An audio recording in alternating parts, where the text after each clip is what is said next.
Good evening. I call to order the regular meeting of the Lakewood City Council for February 27th, 2017, 7 p.m. in council chambers. Will the clerk please call the roll? Paul? Here. Coop? Here. Wickman? Gutwein? Here. Franks? Here. Harrison? Here. Roybal? Here. Vincent? Here. Abel? Here. Johnson? Here. Shakti? Here. You have a quorum. Well, thank you very much. I want to welcome everybody who has made it out this evening. I appreciate you coming and taking part in your local government, and as well to those who may be tuning in online or catching up with us later on down the road.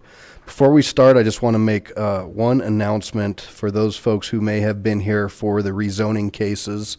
Those have been pulled by the applicant, so we will not be having any sort of public hearing on those or presentation. So that has been pulled, and I think it is our rule that if anything else were to come back, it would be 6 months from now, at least. If the same application is to come back, it has to wait 6 months to be submitted. Great. Thank you very much.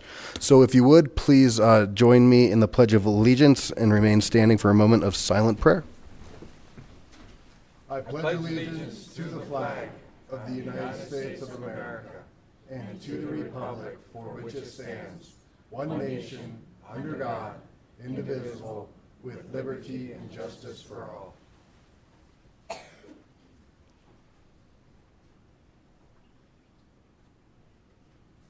Thank you. Please be seated.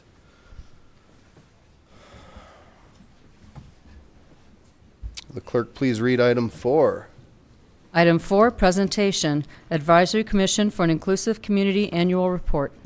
All right, and I'm going to call up our ACIC chair and officers, it looks like, Mr. Jeff Yeager. Welcome. Samantha Larson, welcome. Good evening. How are you this evening? Good. Thank you for adding the extension tonight. I appreciate this, being a little taller. You know, we have a trap door if you go too long. Oh, man. They told me that was moved. Okay.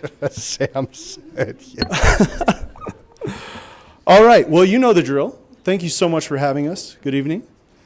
My name is Jeff Yeager, and I'm going to be reading a lot of notes here because Margie's probably watching at home, and I don't want to go off of script here so too much. I am the 2017 chair of the Advisory Commission for the Inclusive Community, also known as ACIC. I also served as secretary for the commission during 2016. Unfortunately, we have Bruce Feustel, who is ill tonight, and he is our vice chair. So I don't know where the TV is, but get better, Bruce. But on my left here is Secretary Sam Larson. It is our pleasure to review the progress we made last year and let you know our plans for the future. I would like to give you in the audience what I do. Push it forward. Like that? Oh, I got a clicker. There we go. I would like to give you in the audience a little history about ACIC. The National League of Cities president in 2007 created the Building an Inclusive Community Program. Lakewood's mayor at the time, Steve Burkholder, adopted the program and with the help of city councilors formed the ACIC, incorporating the city's 4 advisory commissions. City Council established ACIC as a way to involve residents more directly in providing valuable public input regarding policy matters to City Council. Since that time, ACIC has incorporated an ambassador program, opportunities for additional volunteerism, and is used as a sounding board for many Lakewood projects. Members of the ACIC work hard to stay educated on Lakewood issues. The Commission has presented over 70 projects and assignments, which include water quality, where we recommended ways to conserve water in city parks, proposed use of gray water in new buildings, and recommended single-pass cooling systems. Railroad trolley number 25, explored the possibilities of relocating the trolley from the Federal Center to a location within the city of Lakewood, which led to the purchase of railroad trolley number 25. Smoke nuisance, residential outdoor fire. Address the city issue of smoke nuisance from the use of residential outdoor fire pits, portable outdoor fireplaces, and recreational fireplaces. In addition, we are proud that 4 members have gone on to serve as planning commissioners, and 4 members went on to be elected and currently serve as city council. Ms. Dana Gutwein, Ms. Karen Harrison, Mr. Pete Roybal, and Shakti.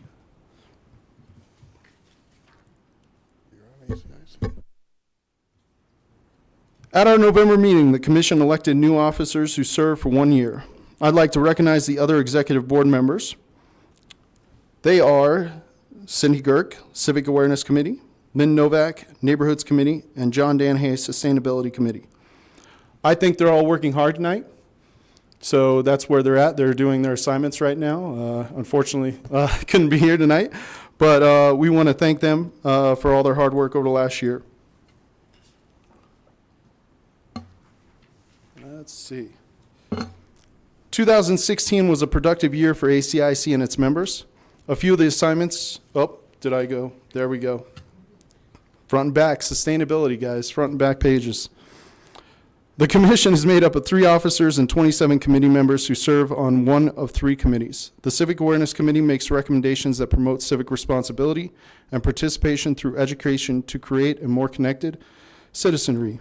A couple of proposals included a Leadership Lakewood program promoting civility in Lakewood. And the Leadership Lakewood program is exciting news. Hopefully it looks like Civics 101 might incorporate some more leadership into their program as well. The Neighborhoods Committee makes recommendations that create relationships and encourage involvement within diverse populations to improve neighborhood pride and quality of life as such. The Mayor's Inspirational Award for Citizens of Lakewood. History of public spaces in Lakewood, posting their origins and their history. How many applications? I believe over 30 applications for the current Mayor Award, which is just fantastic. Over 50, wow. Angela hasn't updated me in a while. The Sustainability Committee makes recommendations that support and encourage a balanced vision of conservation and renewal. Examples are community composting and yard waste research. I will hand it over to my Vice Chair, Sam, to finish it off.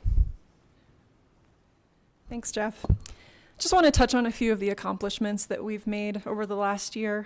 So to start with, a few of the assignments that we worked on and recommendations that we've provided to you all included recommendations for additional community gardens, which we're really excited about, a proposal that suggests ways to encourage diversity on our boards and commissions, and then also, as Jeff just mentioned, recommending ways to kind of update the Civics 101 program. So we're working hard on that. Over the last year also, we like to continue our education, so we've had a number of guest speakers come in. Mayor Paul came in and talked about what he hoped to accomplish over the past year. Daniel Adams from Sources of Strength, a really great organization, a new organization in the city, came in and talked about suicide prevention techniques and Jeffco Connects. We also heard from Valerie Smith and David Eaton from the Jeffco ARC that talked about building a more inclusive community, specifically focused around folks with intellectual and developmental disabilities.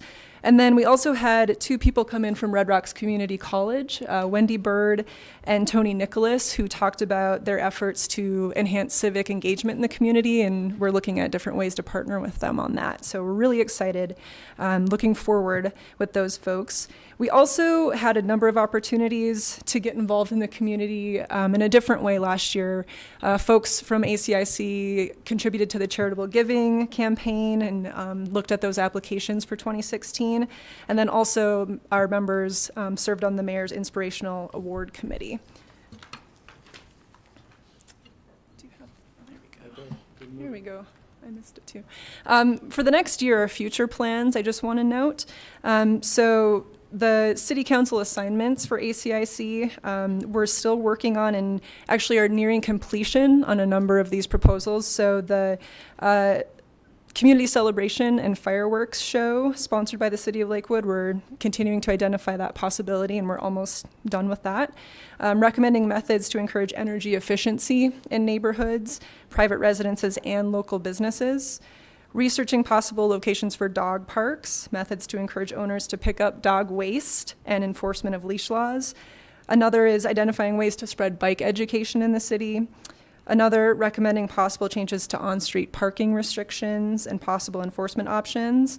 And finally, we're coming to a close on recommending whether or not the 500-foot distance requirement between school property and liquor establishments should be changed or remain as is in the municipal code.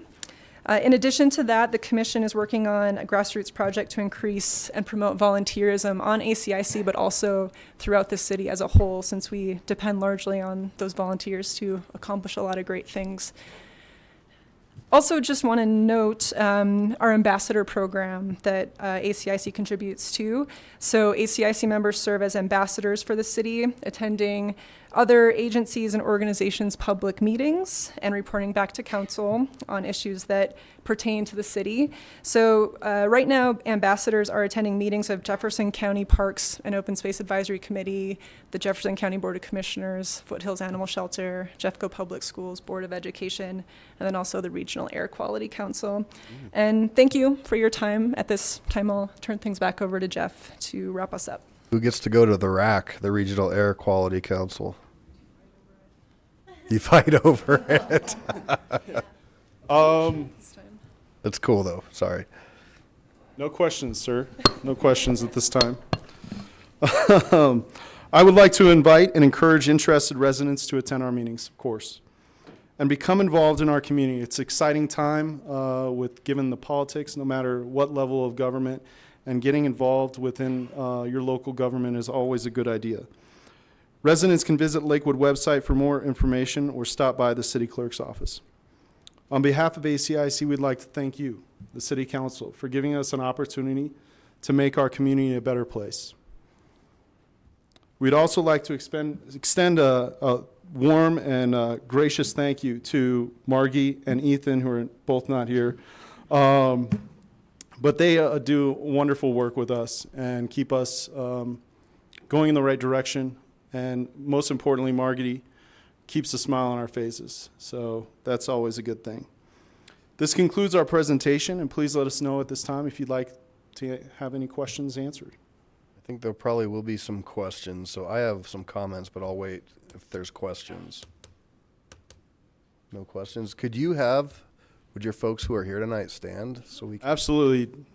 Diane Duffy, Mary Hadelstadt, and Tris Markle. All right.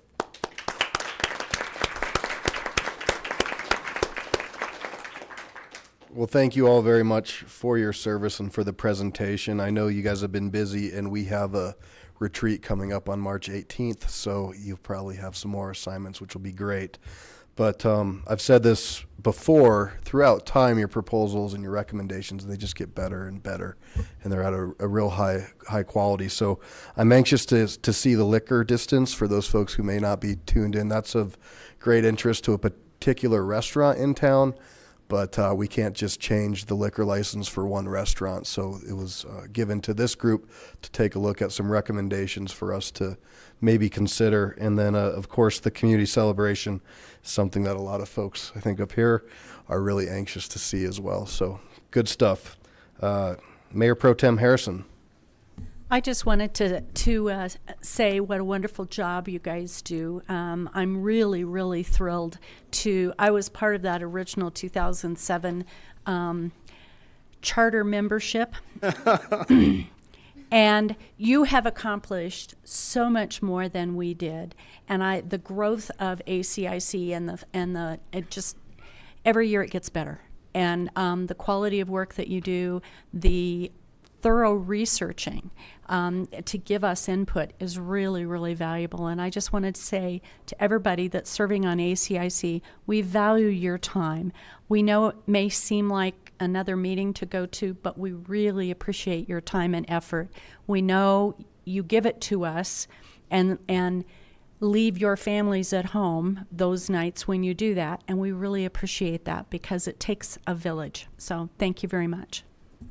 I'll comment on that. It's actually true leadership, thanks to the staff as well. But these entire group, we have laid out 12 goals for this year. Not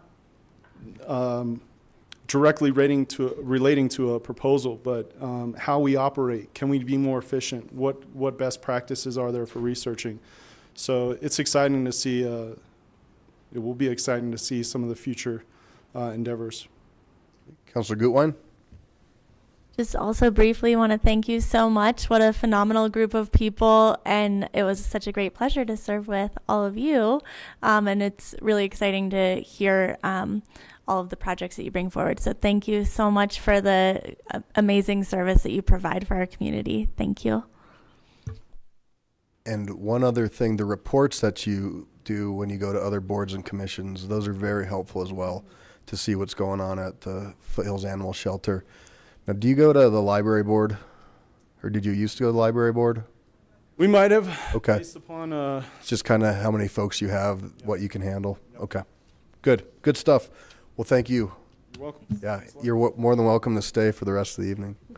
I'll catch the All right. Will the clerk please read item 5 into the record? Item 5, presentation, 911 Authority Board status update. I would like to welcome our police chief, Dan McCaskey, to come on down. Chief, good evening. Good evening, Mayor and City Council. It's a pleasure to be in front of you tonight.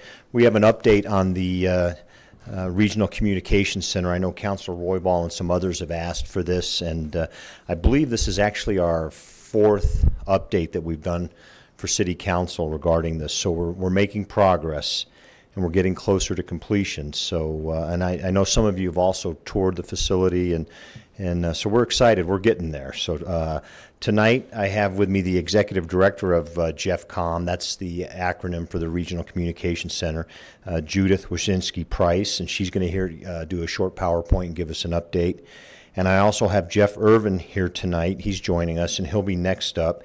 He's the Executive Director of the Jefferson County Emergency Communications Authority, which serves Jefferson County and Broomfield.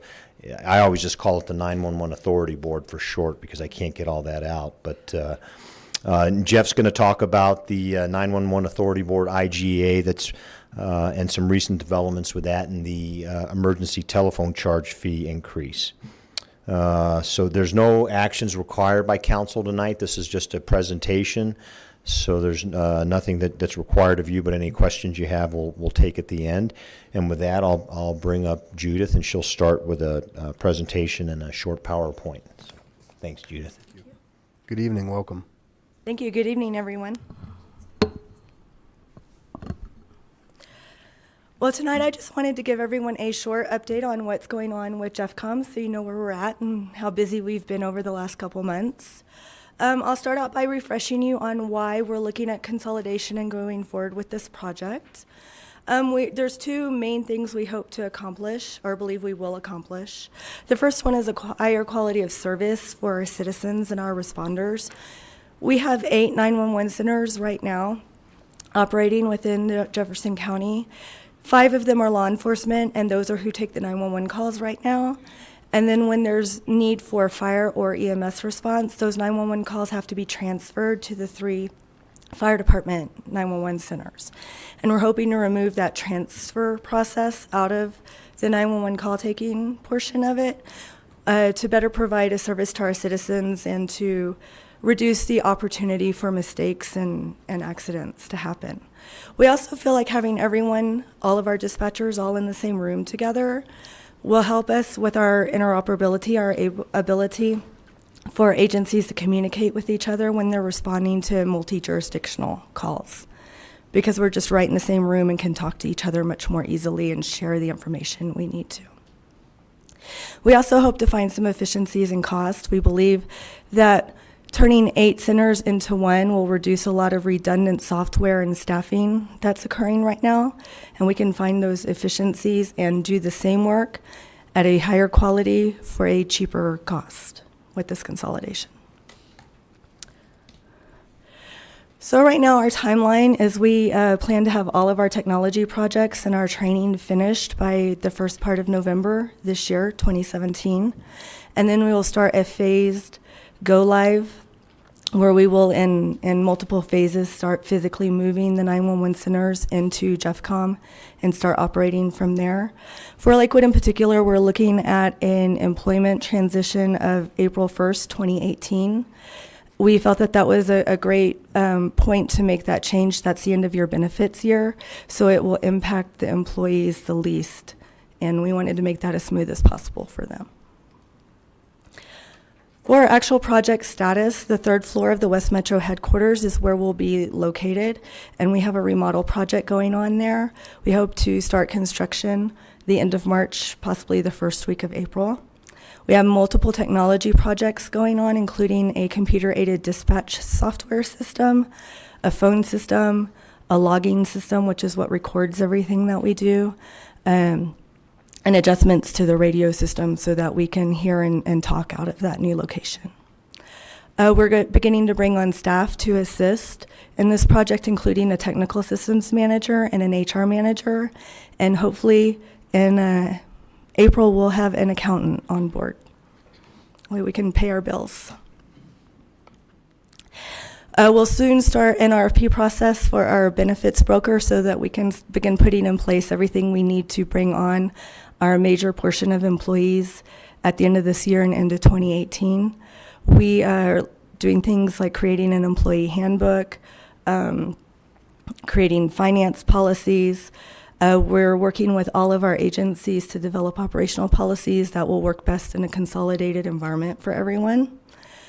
We are also working to develop and plan our backup center, which will be located at West Metro's training center. It's where the South Regional Backup Center, which is Ixneln, located, and we're going to build it out to accommodate our needs for JEFCOM. And that's all I have for tonight. Are there any questions that I can answer? Council President Roy Ball. Thank you, Mayor. I have a couple of questions to start off with, and then I can always ask some more questions down the road. I was trying to find information on JEFCOM on the internet, and apparently there wasn't any information. Can you kind of elaborate on that, if there's an intent to put a website with possibly meeting minutes? Do you guys meet twice a month or something? Yes, our board meets twice a month. We have a work session the first Thursday and the business meeting the third Thursday. We are working to get a website up. It is definitely on our list of things to do. We recognize the importance of that so that we can post those meeting minutes and provide other updates to the public. It just hasn't gotten done yet with everything else, and but it definitely is a priority for us to get that taken care of. Okay, another quick question. Originally, what did we assess as far as a surcharge on the phones? You know, like let's say when we have cell phones and house phones, there was a fee assessed to the residents of Jefferson County, and I believe, what was it, 60 cents? It's at 70 cents right now. That's actually what Jeff Irwin is going to be here to talk about just after me. So I would prefer to defer to the expert on that. Okay, then I'll yield my time. Thank you, sir. Councilor Johnson. Thank you. With the consolidation of so many departments, you don't anticipate any layoffs, or do you, or how's that going to happen? No, ma'am, we don't. We do believe that we can operate with smaller staff than what exists now within these 8 agencies, but we do not plan on laying off. We're going to bring everyone who chooses to work at JEFCOM over, and then if we are overstaffed at that point, we'll just allow attrition to get us back down to where we belong. We're not going to turn anyone away for a job. Okay, this may seem like an odd question, but please just work with me. Mm-hmm. It's been very public where this facility is going, where it's going to be located in the building. Is there any concern regarding terrorism type issues or safety issues having so much in one building with it being so public? There's been discussion of that, and there has been some consideration in a prior risk assessment that was done for West Metro when this discussion started. And it has felt like the risk is very minimal. It is an important part of the public safety process here, but given everything else that exists within Jefferson County, we don't feel that we would be high on the concern list for that kind of activity. If for some reason your facility were to be taken down, and that's, I hate to even think of that, how would emergency calls be handled? What would happen is immediately we can do what we call flipping the switch, which means that we deactivate our 911 lines, and those 911 calls will then go to other 911 centers in the area, such as Denver 911 or Westminster or Broomfield. and they would answer those calls. We'd also stand up our backup center at this secondary location where we can be fully functional at. And then once we have that stood up, we would take those 911 calls back and begin to operate from that secondary location. Okay. And the secondary center is public as well, where it's located? It is, yes. Kind of. I have a little bit of concern about that, but Okay. All right. So I don't see any other questions, so it looks like we'll go to part 2. Thank you for your time, everyone.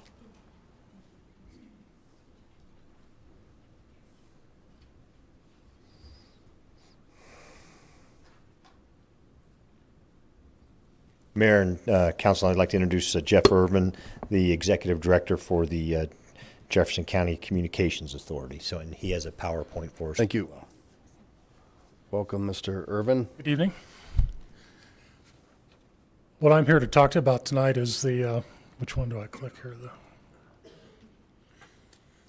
We're going to talk tonight about the modification that the Jefferson County Emergency Communications Authority Board created a resolution for, and then sent out notice requesting that the 24 participant agencies to participate in the IGA that formed Jeffco review and then approve if they would accept it. I just put together a brief history of 911, knowing that there would be questions tonight regarding the emergency telephone charge, just to give you an idea of how far back 911 goes, and then the fact that, you know, we started the authority sometime in, we think, about 1978, and didn't start collecting emergency telephone charge till sometime in the mid or early 1980s. I'll move on to, excuse me.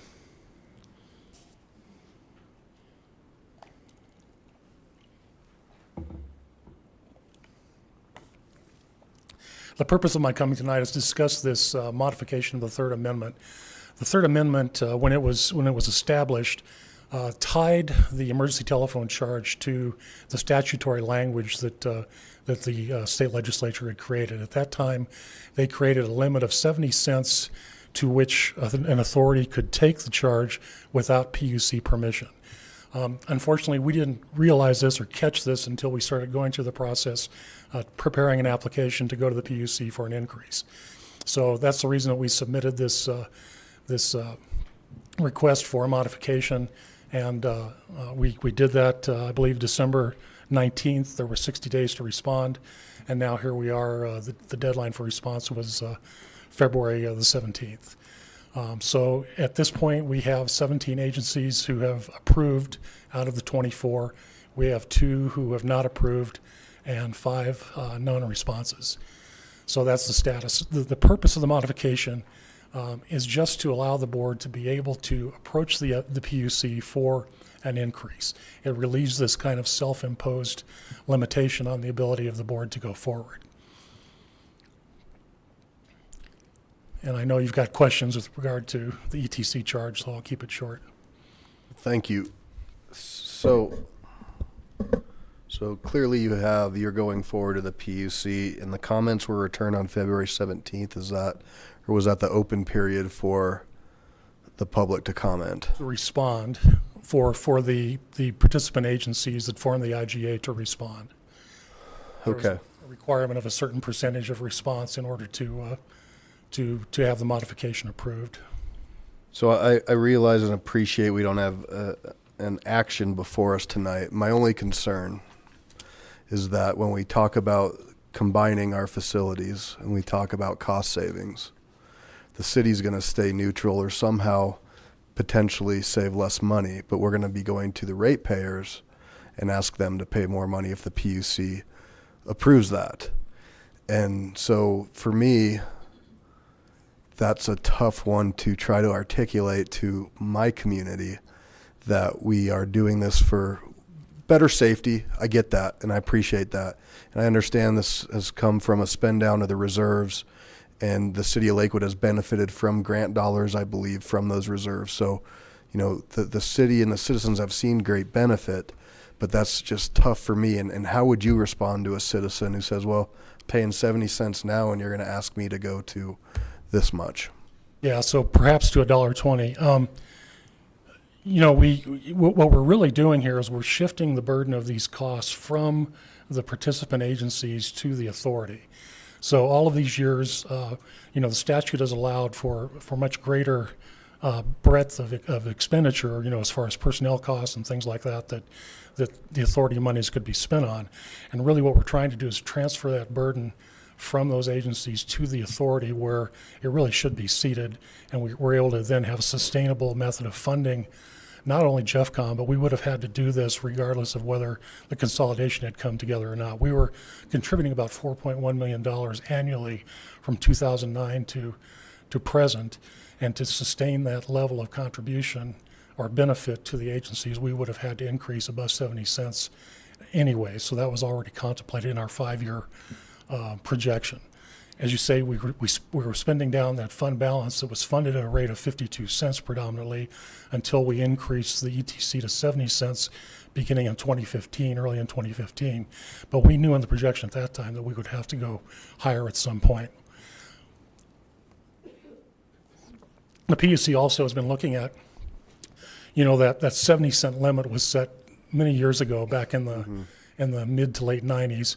And just the inflation, working on that 70 cents takes it to about $1.28 if it had been adjusted for inflation every year. So, the dollars that were accruing at the 70 cent rate buy much less today than they did when it was established. So there's multiple factors here, and not just GEFCOM as a factor, although at the higher rate we'll be able to take on more of those personnel costs, and thereby the participating entities will benefit greatly by us assuming those costs rather than the cities. Whether that cost can be, that savings can be returned to the citizens or not is of course up to the local government. So is there a set hearing date for residents who want to participate? So there's a process at the PUC. We will move forward on the 19th of March with our formal application, and I can get that information to you as to what that process is and what the commissioners will do as far as their process. Thank you. I think that'd be great. And then in the future, I know this is all new and we're trying to bring it all together, but this is important information for us to know and be able to articulate to our community. So more updates or more information pertaining to this would be very helpful. Okay, we'll certainly do that. Thank you. Councilmember Franks. I just had a question. I've got like a family plan. Is it per phone line? It's a charge per phone line? Yes, per subscriber line. So currently you're paying 70 cents. We're contemplating trying to go to $1.20, so it'd be an extra 50 cents per line per month. Sure. Now some of the vendors now are doing, a one price thing, and we're not sure how they're gonna cope with that. But it's the telephone service provider that has to figure out how that works. Do they also look and see where the phones are being utilized? Like 3 of the phones are being utilized here in Lakewood, but one's in Greeley. So do those funds make it to those areas, or how does that work? It's based on subscriber address. So if your bill comes to your address here in Lakewood, then that's where you pay the fee. Okay, thank you, appreciate it. Mayor Pro Tem Harrison. Follow up on that same question. Thank you. So is it cell line and landline numbers? How is that 70 cents? So there's wireless or wireline, wireless, voice over IP, static and non-VoIP phones. So any of those individual TNs, as we call them, telephone numbers, incur the charge. And that would be also for a business, for each line that they hold would be charged individually for each line? To a certain extent. Generally in a business where you have a PBX, you're going to have a certain number of subscriber lines that feed that. They may have a lot of direct inward dialing lines beyond that, but it's those main trunk lines that they pay the fee upon. Okay. And the ultimate goal, if I understood what you were describing, is eventually the municipalities would have less funding and the funding would come more from this fee that you're talking about. That's correct. One of the things that we're focusing on in our future projection and budgeting is the statute that allows for what we can use the funds collected for, directly allows payment for what we call line personnel salaries, dispatcher, call taker salaries. So we're contemplating picking up the tab in essence for those costs within GEFCOM, which is a very large part of GEFCOM's operating costs. Is this considered a fee or a tax? It's a fee. It's a surcharge. Okay, so it's not subject to Tabor by doing it that way? Correct. Okay, thank you. Councilor Johnson. Thank you. Perhaps you already said this and I missed it. There are 24 entities that are involved in this, That's correct. and 17 Have approved. have approved. Is there a percentage that you're looking at of entities that need to approve? Yes, and I don't know if it's a very complicated formula. It was within the third amendment to the IGA. It required a certain number respond, and I think it was 67% had to respond to the notice. And then I wish I had brought some notes with regard to that, but I can provide you that with information. It's within the modification document that was sent out, and I can provide that. But we've maintained a tally of that, and we're well within the requirements as far as response. And Now just help me with this. Some of the entities are probably much larger than others. I would imagine Lakewood is one of your larger ones. yes, Were we approached and did we respond? And does this need to go through council? I don't know if you were approached. The deadline for response was February 17th, and Lakewood did not respond by that date. This is a considerable increase for people that have 2, 3 phones, maybe a couple of cell phones and a landline. If it's 2 phones, it's about $12 a year additional. Would this, if Lakewood were to have been approached with this, would this have needed to have gone through council as an increase? Yes, your council would have had to respond to the notice for modification of the IGA. But ultimately, the PUC will decide. So it was just the entities sending it to the PUC. 2 had said no. This was brought up at the commissioner's breakfast in January.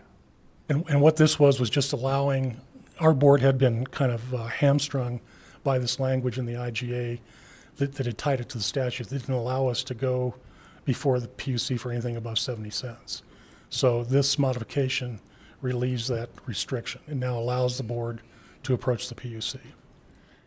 I guess, to be frank with you, part of my concern is if you've got 24 entities, some of them are much larger than others, it is possible to have many little ones making this decision without the larger ones weighing in. Well, but is that possible, or talk to me? Large fire protection districts that are part of that number, and they, all of the fire protection districts, with the exception of 1, approved.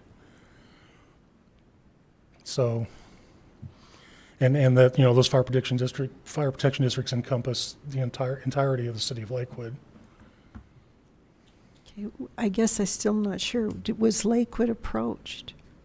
I can answer that, Counselor.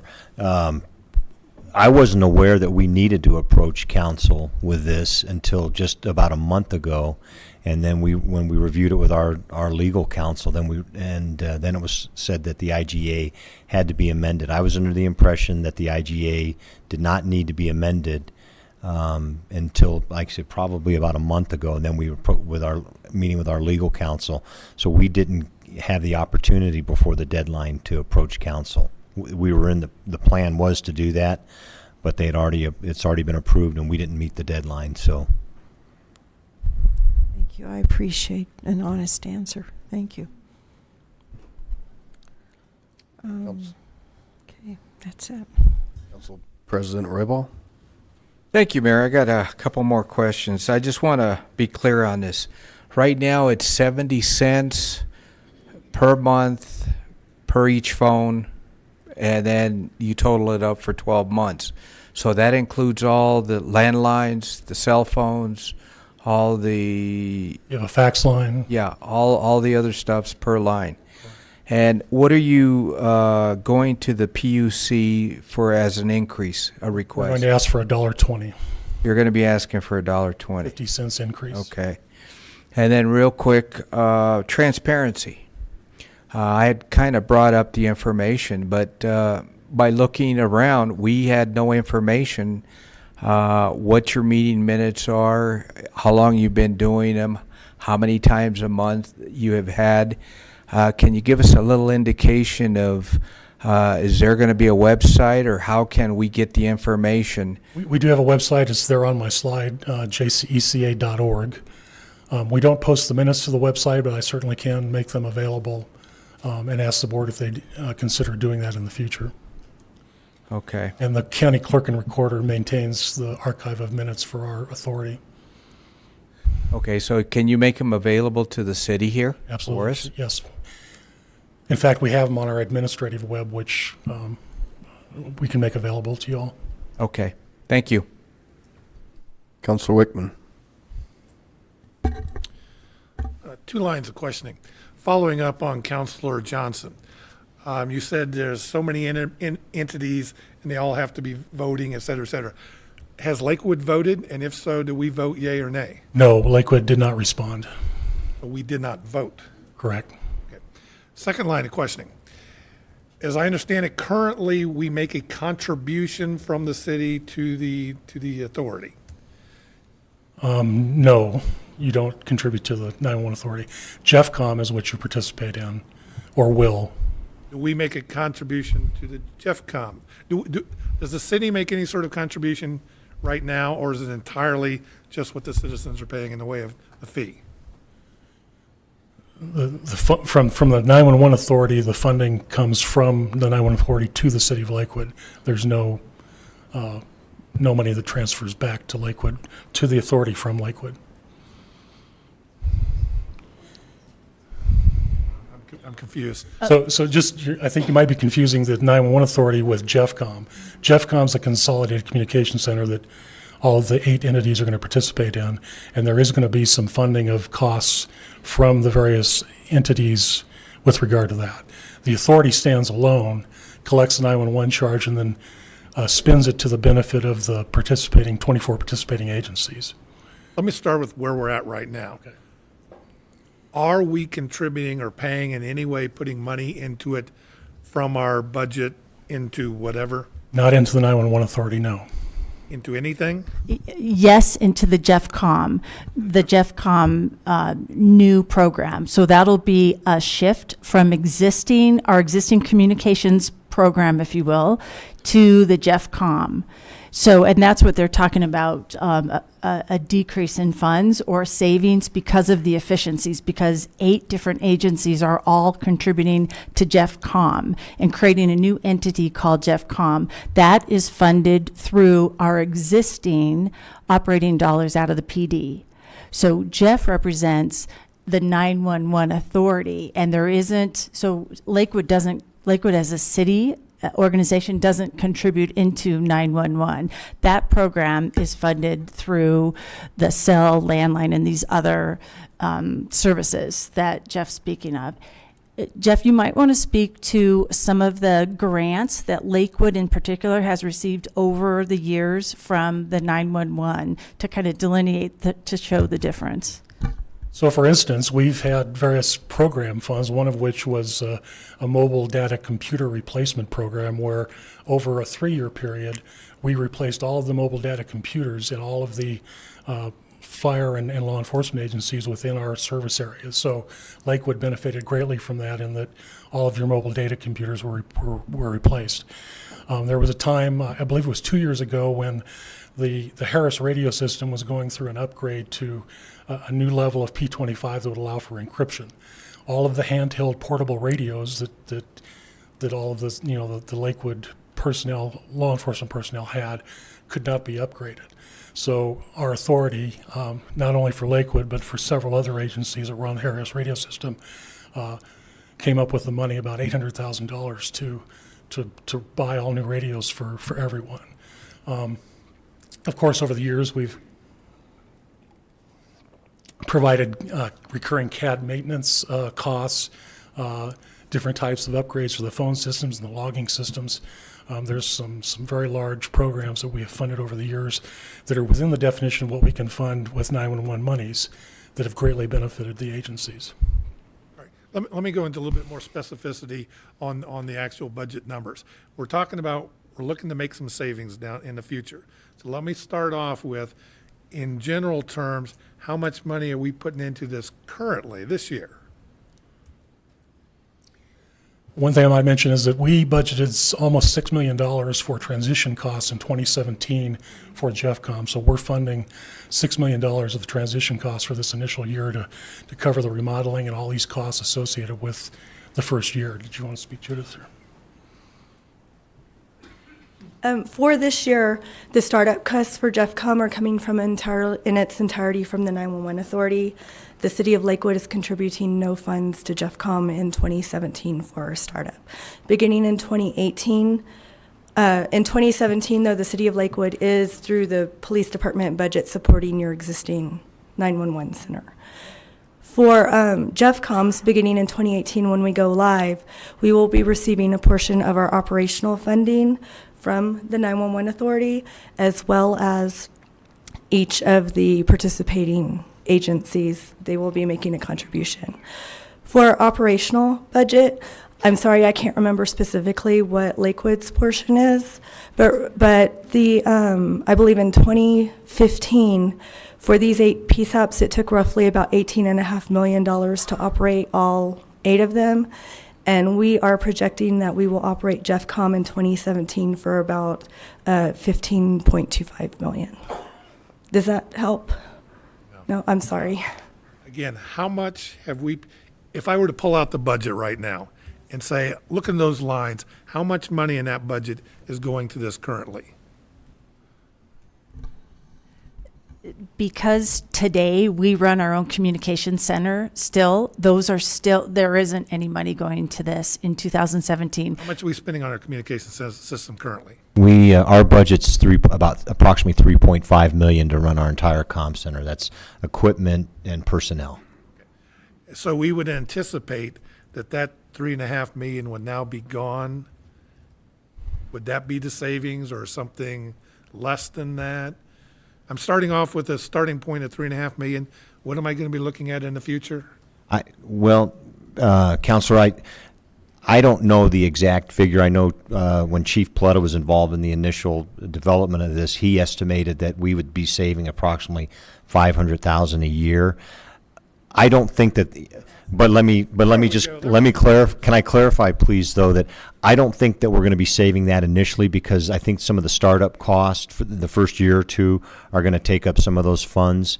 I think once the center's in operation, we get things going, we figure out what we're doing, then that's where we'll realize that $500,000 savings.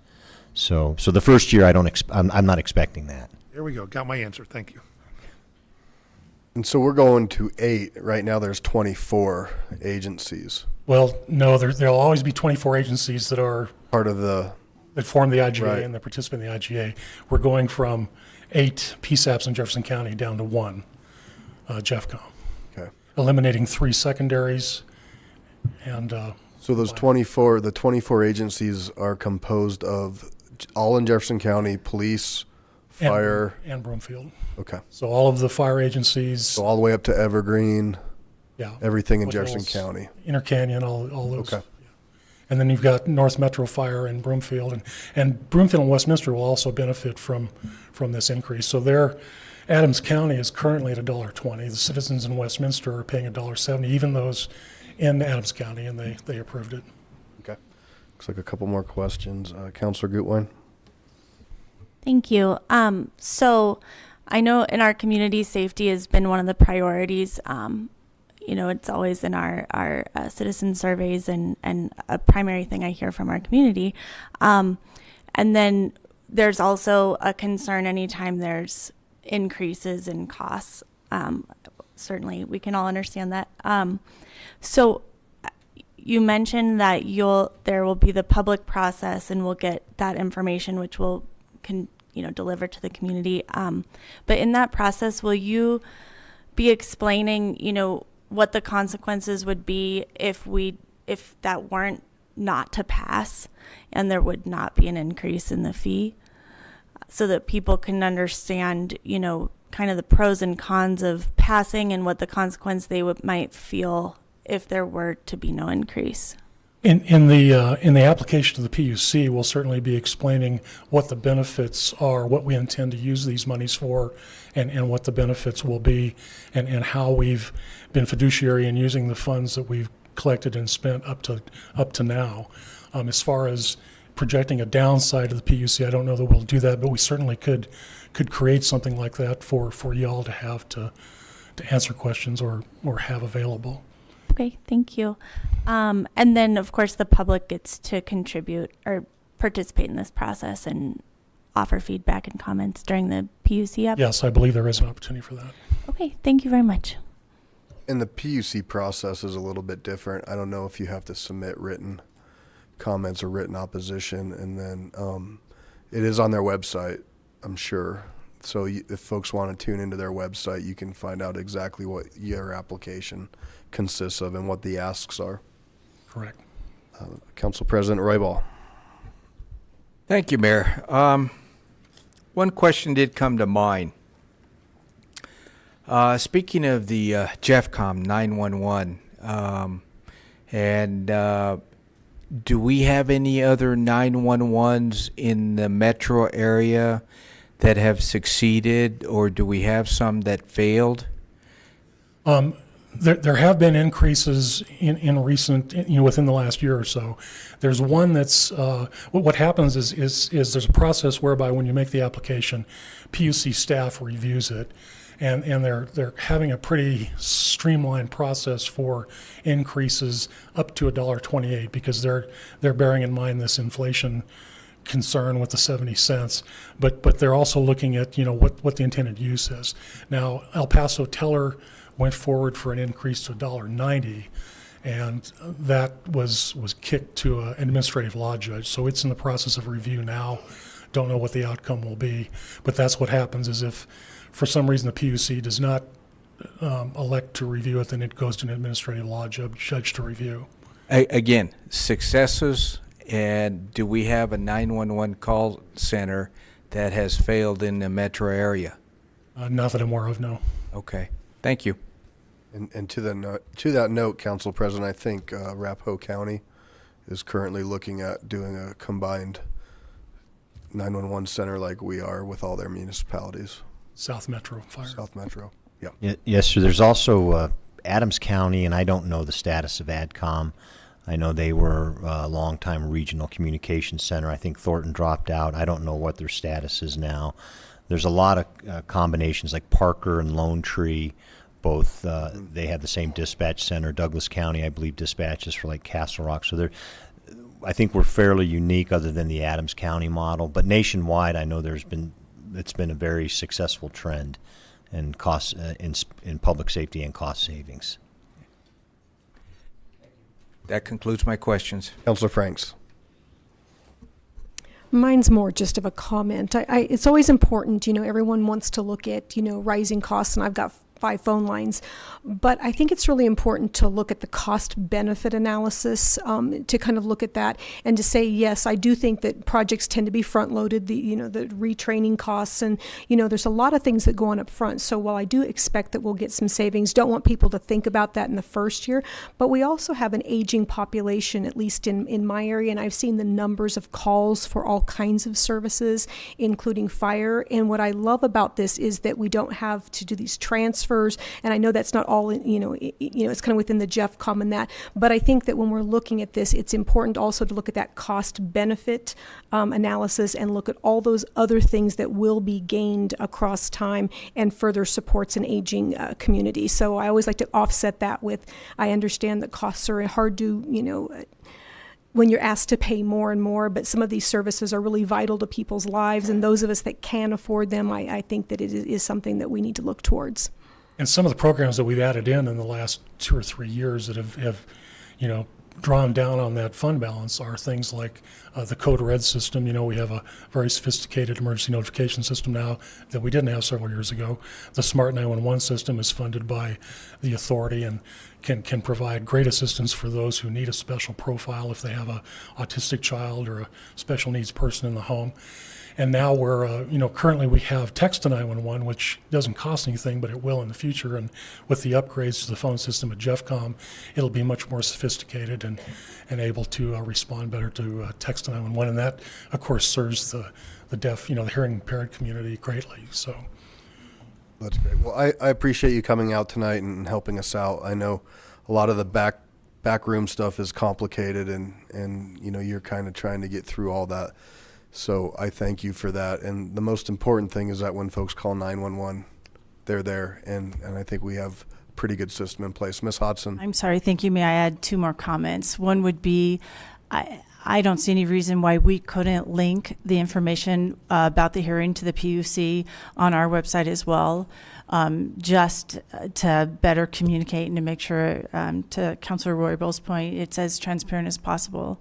And quite honestly, this did feel like it was real rushed for us, and we would like to apologize for that. There was some miscommunication or misunderstanding in terms of what needed to go in front of all of our city councils. In fact, Arvada is doing what we're doing tonight. They're doing theirs next Monday on the 6th.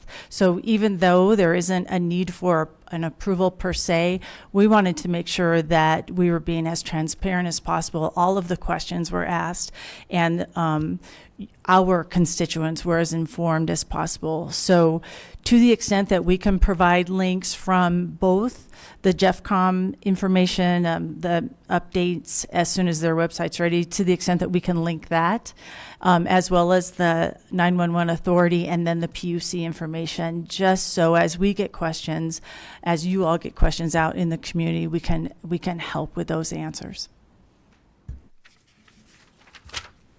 Thank you very much. You're very welcome. Thank you. Thank you, Ms. Hodson. Okay, public comment. This is the point in the meeting, I think. Let me just double check. Yes, I'm getting it. This is the point in the meeting where the public is invited to address the city council on items that did not appear on the agenda. All comments should be directed to the city council. I ask that all in attendance observe the decorum of the city council chambers and refrain from applause or audible support or discord with the speaker.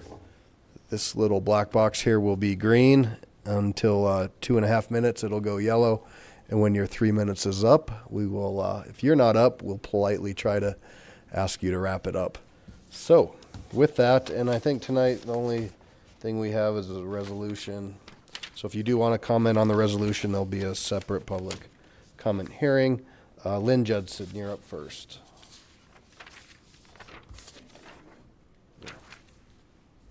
Good evening. Good evening, Mayor and City Council. Thank you for hearing citizens on this.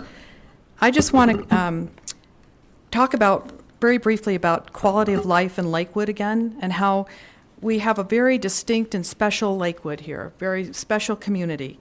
We're not Denver, we're not California, we're not even Colorado Springs. We want to preserve our open space and parks. We want our roads to be accessible.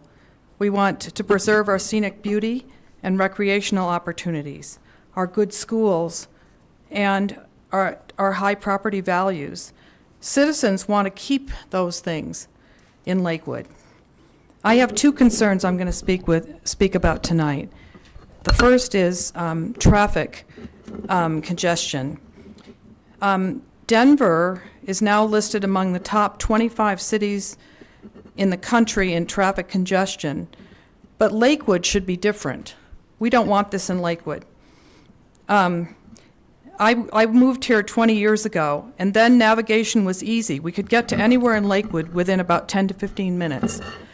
Recently, however, it's taking 30 to 40 minutes sometimes in rush hour, and the waits are especially long on Kipling, Wadsworth, and C470 heading from Denver down to Morrison Road. I cannot imagine how bad it will be if we add 10 to 12,000 more people by developing Rooney Valley or annexing land to Lakewood to develop at Morrison Road and C470. We're already having congestion at rush hour. If we should have a snowstorm, which we have had a few recently, I've waited even now 30 to 40 minutes during snow, just to get from Belmar to my home in Green Mountain. And I can't imagine adding 10 to 12,000 more people to that. I'm really concerned about that congestion. I do want to compliment Lakewood, though, on the road maintenance. I've found it quite well kept up, plowed, sanded, and as safe as can be in those conditions. But I am concerned about congestion, and I want to keep our city as appealing as it is now. Also, the schools are my second concern. Even when I moved here 20 years ago, my son was in a temporary trailer and he was in the gifted and talented program. And I don't think we've added too many schools since then. We also turned down the 3A, 4A on the ballot. So I'm concerned that we haven't really built out enough new schools, and there would be awful overcrowding, and our students wouldn't get the attention they need and the education that they need if we develop more. And I also have other concerns, but I won't exceed my time. But my concerns also have to do with the geology of the area. I think there's a reason why Rooney Valley hasn't been developed. The geology is not sound. We have land that is built over old mines. We have land adjacent to floodplains. And there's a lot of liabilities that they say the builder will take on, but perhaps the city would as well. And I don't want to take on that liability. So those are my concerns. Thank you for letting me express myself. Thank you. Mr. Newell.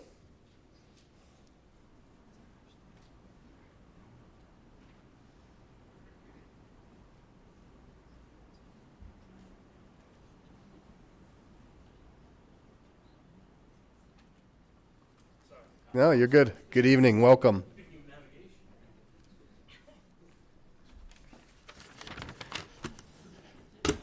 Welcome. Good evening, Mayor Paul, and members of the Lakewood City Council. I want to start by thanking you all for your time and your service. And I also want to thank all my neighbors who are here this evening. I'm grateful for everyone's participation and for the opportunity to address you all tonight. I know that we're all here because we want Lakewood to be the best that it can be, peaceful and welcoming to all. I live in Ward 2 in the Albert neighborhood. My family moved to Lakewood in the mid-'70s. I graduated from Lakewood High School. My sister and her kids are in Lakewood. My mom still lives in the house that I grew up in, out in Green Mountain. I came here tonight to ask you all to take action, and this is going to be an easy one. I'm sure that you can't help but be aware of the unease that's developed within our community and the surrounding communities. This unease is new. This is not the kind of Lakewood, this is not the Lakewood that I grew up in. It's not the Lakewood, it's not the Denver that I've known my whole life. I know that you know this, and I know that probably most of you are as concerned as I am. I'm aware that the main business of this gathering is the smooth and necessary governing and the day-to-day business of the city, but I want to take a moment to address a very basic and sometimes overlooked part of good local government. I'm not asking you tonight to make any laws or make anybody else do or not do anything or spend any money. What I'm looking for tonight are sincere public statements that demonstrate your concern, the specific concerns, the specific situations. Those are beside the point. We have citizens in the city of Lakewood who fear deportation, who fear jail, citizens who fear violence due to their religion and sexual orientation. What my friends and I want is to see the people who represent us clearly state that they will not allow any member of this community to feel threatened or unwelcome for any reason, and that you all will take action when necessary and called upon to do so. Mayor Paul, you and I have exchanged comments in the last couple days, and I know that you have made these statements in letters and emails to individuals, and I appreciate that and I applaud that. What I'm asking for is that you and the members of this council make those statements and intentions known publicly in a similar way to what the mayors of some of our neighboring communities have done, and as the governor of the state of Colorado has done. What I'm asking is that all of you demonstrate leadership, care, and accountability in the face of what is quickly becoming a very challenging time in the history of our community. Thank you very much. Thank you. Thanks for coming out. We'll circle back after public comment. Great. Thank All right. Thank you. Mr. LaPena. Good evening. Welcome. This is Mr. LaPena's first night joining us on a Monday night. Nothing better to do. No. We appreciate it. Thank you for having me. Good evening. Yep. So I'd like to talk about, I'm from Daniels Garden, that's my neighborhood, proposed change to the Lakewood Bicycle Master Plan. Specifically, what we're talking about, here's a map to give you some idea. Full disclosure, my house is somewhere on this map. So there's Colfax on the north, Sims straight down, Oak Station right there. This is the proposed master plan. Surface streets, signage comes up, and then you can continue Wide Acres to Golden. What Daniels Garden, what I proposed to a neighborhood meeting and was voted on almost unanimously there, is what you see in yellow. And so I'll divide this up into 3 sections. We have section 1, section 2, and section 3. And I'll just discuss. So section 1 is currently vacant land. It's owned by the Regional Transportation District. I checked at the assessor's office. They've already stated that some spokesman from there said they're already willing and able to develop this section. So they're, section 2 is this median on 14th, some may have seen. Currently also vacant, owned by Jefferson County. Also, Jeffco has stated that they're willing to donate land for community use. The third lot, this is what started me. This lot often gets dumped illegally on. At one point, I found 4 mattresses, a television, and old kitten litter. And so I thought we need to make a statement that someone cares about this land. And so that's why I'm here. I'm starting to care. So currently vacant land, often used for illegal dumping, owned by Jefferson County as well, also willing to donate. So to give you some pros and cons of the current master plan, this is driving up Sims. The current master plan would cross right at the crest of this hill, which is sort of out of sight. I took this photograph at the height of my sedan. And then the recommended, what Daniels Garden recommends, is this crossing. How it would be implemented, I don't know. Just hopefully someone will look into this. And it's viewable from both sides oncoming. For the current master plan, the route tees at a residence and then continues up to Welch. This proposed plan goes right to the hub of the neighborhood, Daniels Park, which is set up already for everyone to access from many paths throughout the neighborhood to get to regional transportation. So to recap, the current master plan, less direct, more turns. There's a lot of studies that show cumulative detours will make people not want to take a route. So maybe it's not some other detour later on. That cumulative 5 miles of detouring might deter some. So just that's the summary. Potentially lower initial cost on the current master plan. Blind crossing at Sims, westbound travel at residence on Welch. Serves smaller number of people, less direct.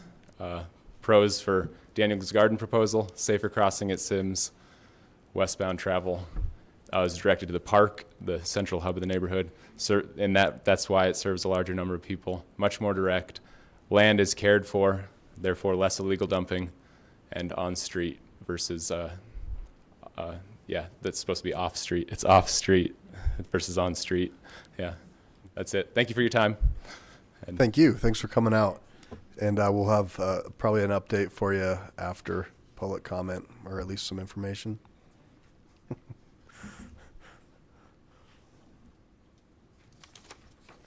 Diane Duffy. Sorry. Good evening. Good evening. Welcome. Could you Put on the overhead, Michelle. I'm not as technically savvy as my neighbor Jacob, but I have a map. We wanted to put this in front of you. I know it's uncomfortable when staff brings you a plan and there's someone presenting at the same time you're looking at that. But there are alternatives, and we wanted to put this in front of you now. I understand that the bicycle master plan is complete. They need to get on your schedule, and your agenda is a bit crowded, so they're waiting in line. But we wanted you to see our plan now, and then you can maybe drive by, take a look, ask us questions about this. But if we give it to you now, you're not dealing with this on the night that staff presents your, you have to vote on the master plan. But as Jacob had indicated, Colfax on the north, 6th Avenue on the south, Oak Street Station. What else this plan does, can you hear me? I'll talk loud. In addition to ending at the park, we're trying to work with the developers that are proposing high density all around our neighborhood. And there are 230 apartments proposed here, and there's 220 apartments proposed here. Now, with a light rail station right here, it just really makes sense that we have a bike route and pedestrian route and a community garden, which we have planned, directly taking these people to the light rail station.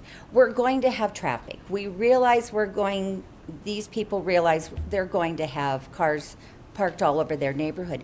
Anything that we can do to alleviate that, I think the city should look at. And this would help. Maybe someone would give up their car if there was a bike plan right here that was right by all the new high density. We're trying to work with the developers. Honestly, our plan has completely donated land. The city doesn't have to take any, buy any. I've talked to the developers. The one here is so excited about this plan because it would enhance his property. He's willing to help us with this. We're going to have them help us with the cost of this. So it will lessen the city's cost in doing this. 14th Street, as you could see by what Jacob had started to show you, it has a median. It's the old trolley line. And the trolley line, where the West Rail goes, went on the direct path that we have proposed. The yellow line that we showed you, it went up here and down 14th. 14th has a median that's flat, level, bicycles, pedestrians, women with strollers. There wouldn't be any congestion on the path. 13th Street, there's no sidewalk on either side. There's cars parked all along there. And there's one street light with a 30-mile-an-hour speed limit. It's a very dangerous path. And when we realized the crest of the hill was right there, our neighborhood just doesn't accept that as the only plan. And we really want you to look at this, ask us questions, and then when the bicycle plan comes forward, we hope you look at options. Great. Thank you. Thank you. Mary Gillickson?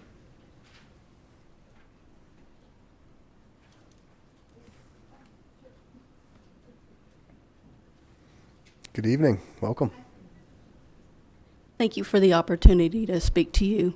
Since the proposed annexation of Morrison land will be coming up on the agenda for a study session next month, I wanted to go ahead and express a concern that I have for your consideration. On the face of it, Lakewood taking on the obligations and financial responsibility of residences and getting minimal percentage of income from Morrison's commercial properties seems fiscally irresponsible to me. I hope that as part of the study session that there's a cost-benefit analysis so this will be understood before we get into anything like that. I don't see any benefit to this plan. Perhaps you will after you do your review of it, and if you do, financial or otherwise, if there's some other kind of benefit, we'd appreciate you sharing that with the citizens. Thank you. Thank you. Leonard? And I'll just skip the last name so I don't embarrass myself. That's fine, Mr. Mayor. All right. Good evening. Welcome. Good evening, Mr. Mayor and Council. This is my first time up here doing this, and I know it's going to sound like a broken record or a reoccurring event. And my concern is, frankly, with many of the citizens here in Lakewood, is growth and development. I am of the belief that wherever the plans come through the development department, or where they approve plans to build something, I know one has been canceled for right now anyway, that I believe he must have a rubber stamp. His arm only goes, approved, approved, approved, and all this stuff gets approved. And I think one of the statements the young lady made back here is, we're not Denver, we're not California. I think we better open both eyes, because we have now become California, and we have now become Denver. The growth, I think, here in our community is unbridled. I'm not sure if are any plans that someone would say, no, it's not approved. I'm sorry, we don't like that, we're not going to do that.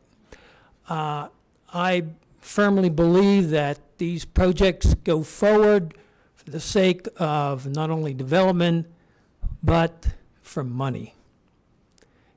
I believe that the community has changed dramatically, as one young lady stated back here, traffic patterns.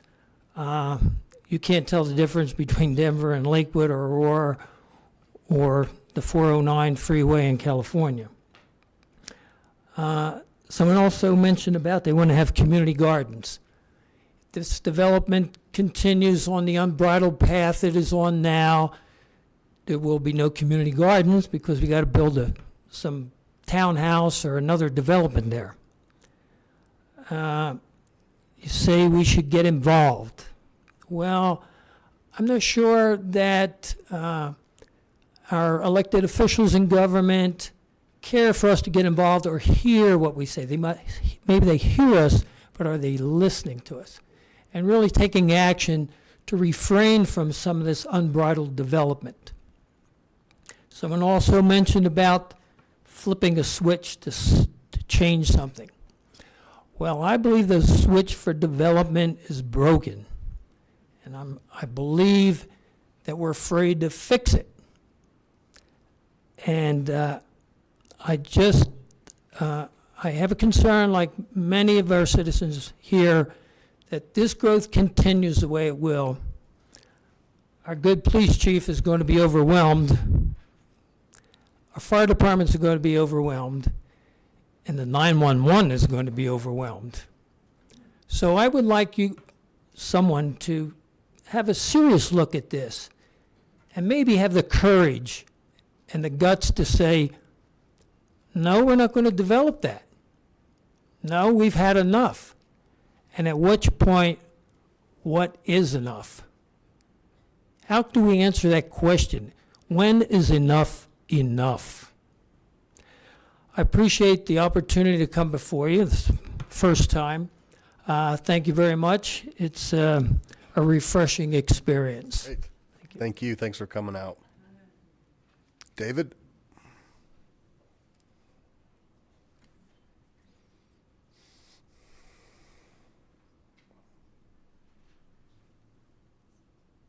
Good evening.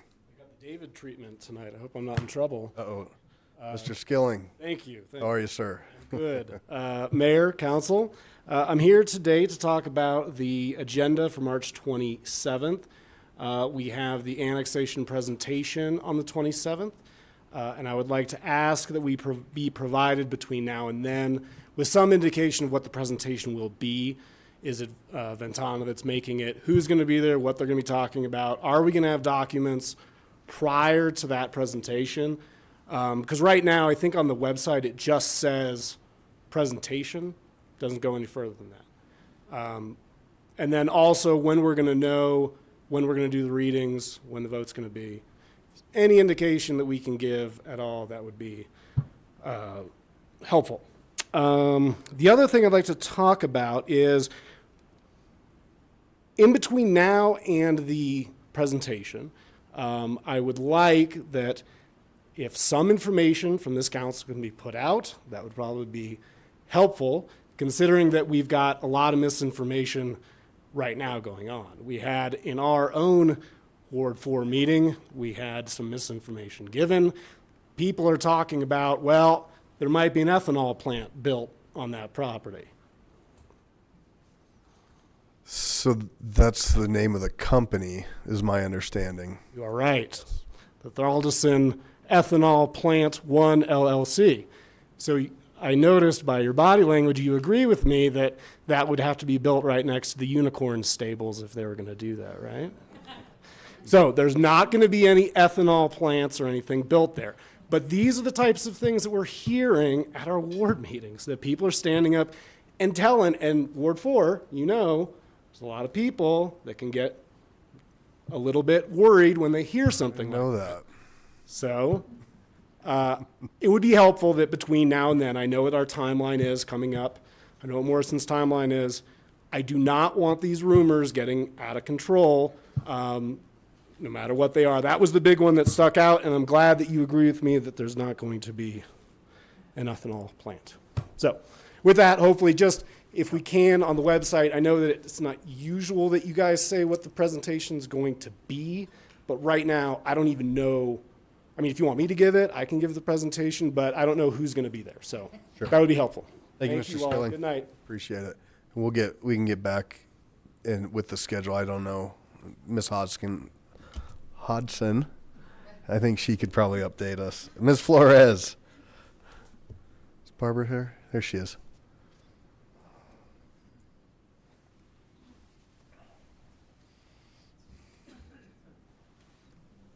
Good evening. Welcome.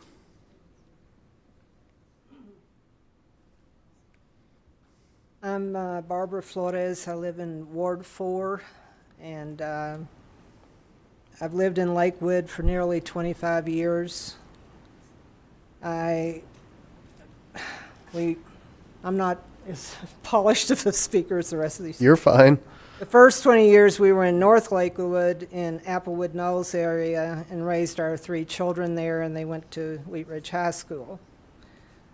We bought our current home because of its view and the feeling one gets there of being away from commercial, retail, traffic congestion, etc. I have come to love the Rooney Valley area and the drive on Rooney Valley Road. I feel certain the hikers and cyclists and runners at Hayden Park have a great view of Rooney Valley that they must truly enjoy from a whole different perspective. I haven't had the opportunity to go up there and see that perspective. I'm not able to hike up there. On Adam Paul's website, Adam Paul for Lakewood Mayor 2015, growing up in Lakewood, Adam Paul spent countless hours playing in the gullies that lined the area. Adam rode his bike at the original sports bike park, now Salterra. I'm quoting from your website.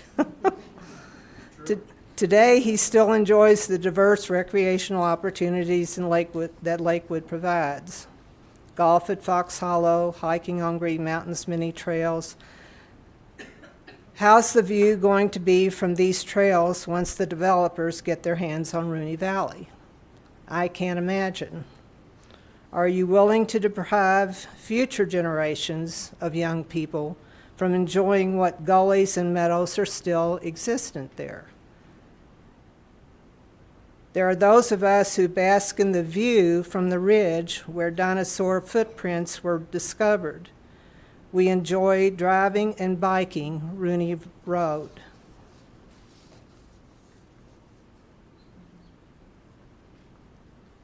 It says also on your website, Adam will always protect our 99+ parks and open spaces and look for opportunities to grow them. Here's your chance. Save Rooney Valley. I'm asking all of you to save Rooney Valley. And David and, where are you? Barb can tell you how many people are showing up there at their ward meetings. They care about Rooney Valley. I, for one, do not want it developed at all. I want it to stay beautiful the way it is now. I'm in agreement with these other people that don't like this out-of-control development, building up to the sidewalks, which are doing right here on Alameda. If Alameda ever needs to be expanded, I guess you're going to have to tear all those buildings down because you're building them right up to the sidewalk. The building on Union, right up to the sidewalk. The building up on Van Gordon, right up to the sidewalk. That's not good planning. That's not giving the people in these apartments and stuff, there's no grass around those. It's just pave, paradise, put up a parking lot. I'm very unhappy. Very unhappy. Thank you. Thank you. Thanks for coming out tonight. Krista?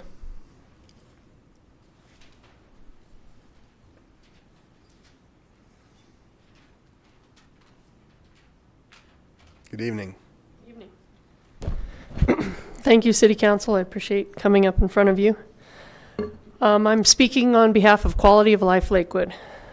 I go to Washington, D.C. several times a year, and every time I fly into Reagan Airport, mostly because it's cheaper, but as the plane swings around, you get a great view of the Washington Monument as you look out the window. And I tell you, every time I do that, I get a little verklempt because it makes me proud. I'm proud to live in a country where, even when we disagree, we have the freedom and the opportunity to voice our concerns to people like you, our elected officials. And if we don't feel that you speak for us, we can vote for a candidate that we feel represents us. We also have venues like this where we can speak freely without censure to tell you how we feel. Sometimes government's like a big family. It may be big, it may be loud, and it may get messy, but we work through it. And it's one of those things that makes this country great. We've come to a turning point in our direction of Lakewood. On one hand, we have an opportunity to get bigger and attract more people, but at what cost? We live in, as far as I'm concerned, the most beautiful state in the lower 48. In Lakewood, we have an amazing city with great neighborhoods, mid-century houses, big yards, and big trees. We are equally close to downtown and hiking. I think it's a special place, but we feel the need to sell ourselves to the highest bidder and build everywhere we can find space. It doesn't serve anyone. We've become another Highlands Ranch, overbuilt with no soul. The next economic downturn will decimate overbuilt places. We saw it in 2008. Aurora and Highlands Ranch saw record foreclosures because values dropped so much. Places like Boulder County, a place where they have built thoughtfully, saw flat values. Citizens didn't gain, but they didn't lose either. I know, I have property there. We have to be smarter and think about our future and understand that land is a diminishing resource, especially land like Rooney Valley, Tree Farm, and Taylor Farm. Once we develop it, we never get it back. So to close, I want to do quotes from two very wise men. Wilderness is not a luxury, but a necessity of the human spirit, and as vital to our lives as water and good bread. A civilization which destroys what little remains of the wild, the spare, the original, is cutting itself off from its origins, betraying the principles of civilization. Edward Abbey. Another very wise man said, "You can't undevelop land." My father, Dave McGalliard. Thank you. Cool, thanks. Ms. Baum?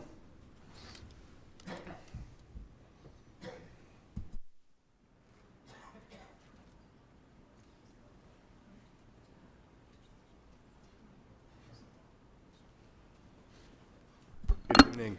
Good evening, Mayor Paul and city councilors. My husband and I, we came with our 3 children to Lakewood 24 years ago. It has been a wonderful place in which to raise our family. We have enjoyed living here because of it has been a safe, easy to get around in, and a beautiful place with lots of open space and plenty of places to recreate. Last weekend, an incident occurred in our cul-de-sac. It was early Saturday morning when someone came into the cul-de-sac. It was like 1:30 in the morning because I was up. I got up early that morning and tried to break into one of our neighbors' vehicles. The alarm on the truck went off and scared the person away. They proceeded to go across the street and broke windows on a car and slashed one of the tires. They also smashed some mailboxes in the area.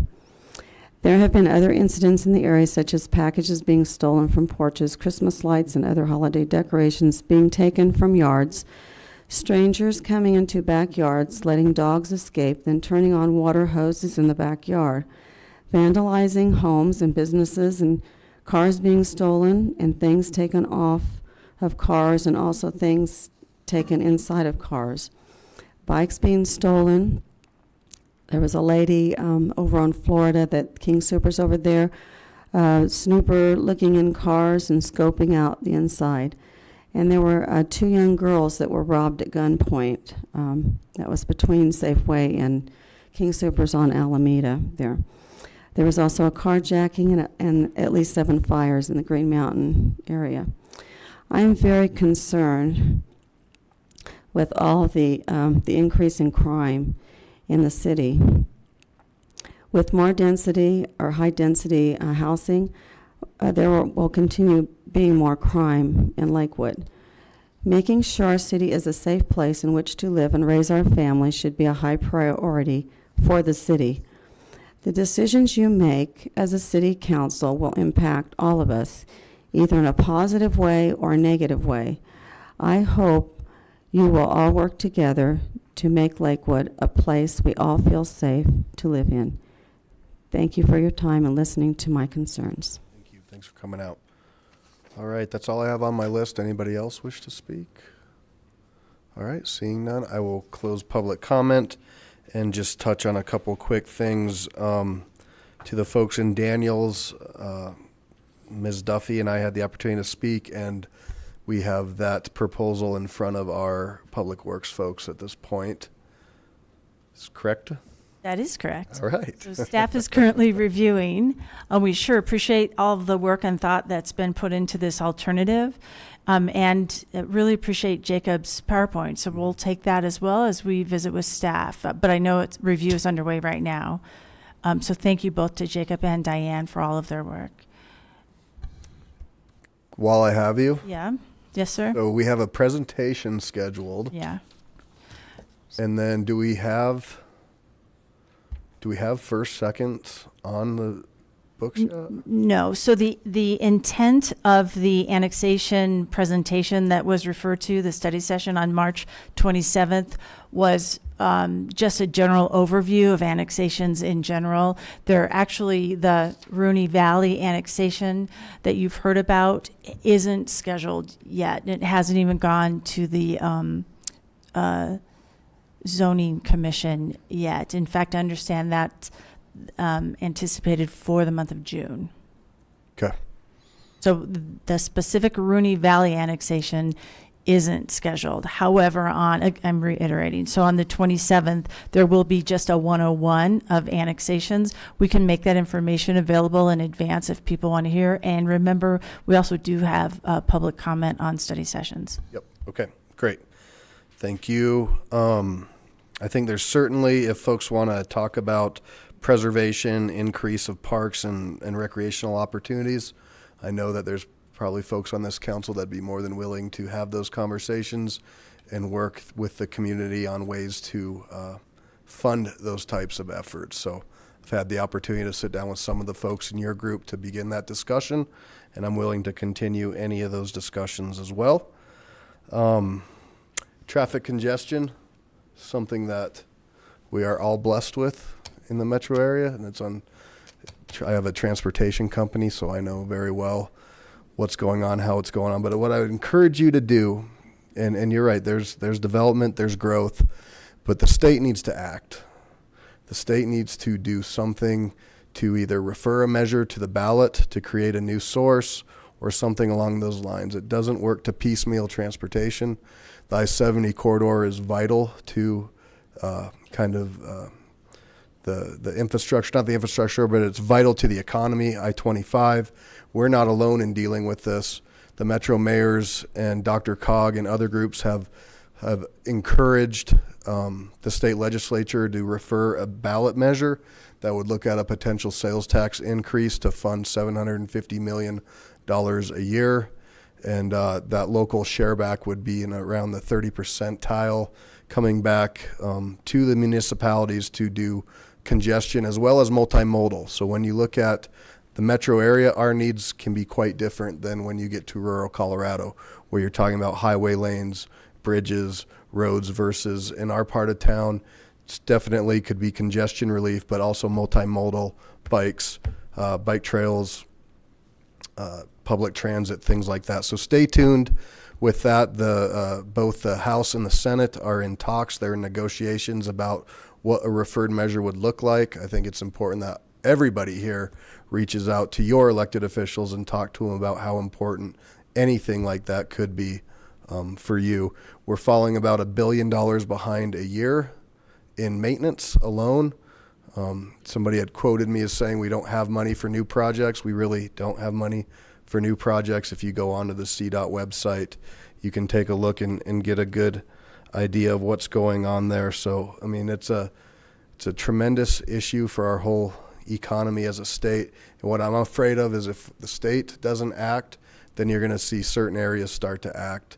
And the big community just to the east of us is pretty successful at passing types of bond issues to do things. And I'd hate to see the haves and the have-nots get flushed out. So I believe a statewide answer would be fantastic. Councilmember Schock, do you want to touch on that? She is our DRCOG rep. Just that the conversation this year is a little different in one respect than I've seen in other years, in that there's more talking about transportation for seniors and how that fits into the overall transportation needs, in part I think because rural Colorado has made it clear that when we're talking about multimodal and the different transportation systems, that rides for seniors are a big deal.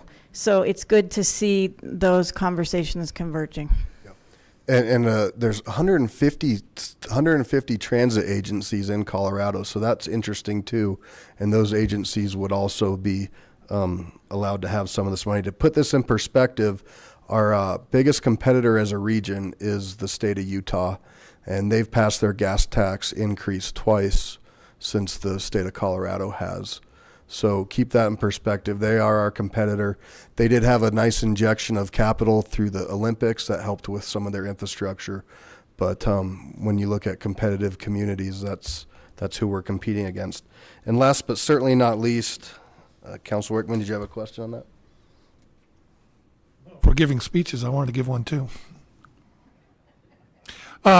I don't want to speak for the people who came up complaining about congestion, but my sense is they weren't looking for raising more taxes to pave paradise with more roads.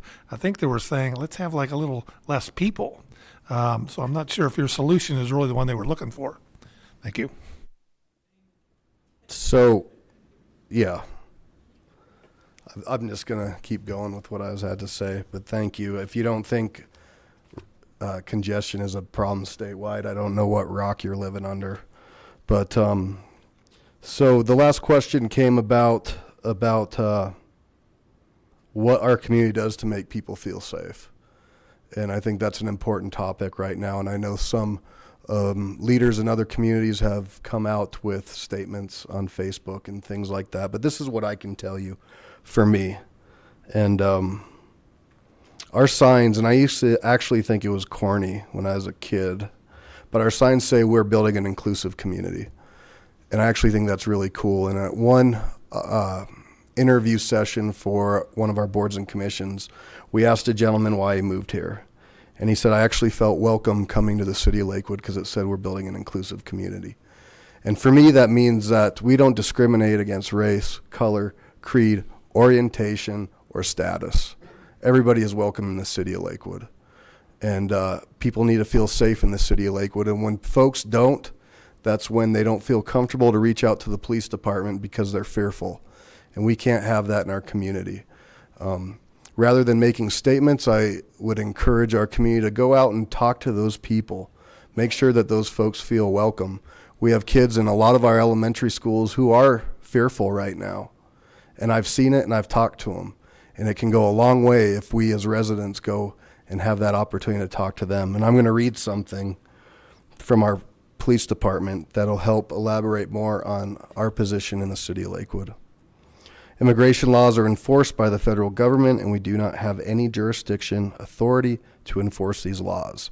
At this time, the Lakewood Police Department has no plans to change any of our policies or procedures when it comes to immigration enforcement, as this is a federal issue enforced by federal law enforcement. In addition, there are no longer any requirements for us to report someone to ICE if we suspect they are in the country illegally. There is no mechanism in place for us to do that. To date, we have never been asked to assist federal law enforcement with immigration cases, nor do we have the extensive resources necessary to help if we were asked.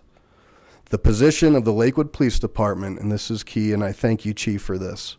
The position of the Lakewood Police Department is that if you commit a crime in our city, you will be arrested no matter the status of your citizenship.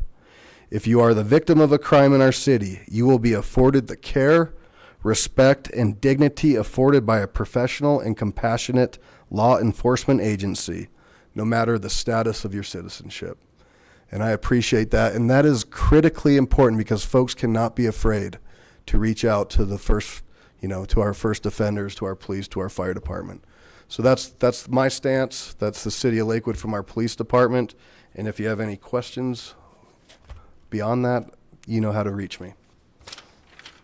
All right.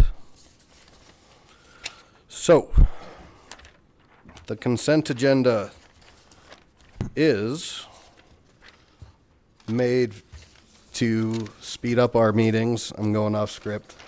And they consist of resolutions and first reading ordinances.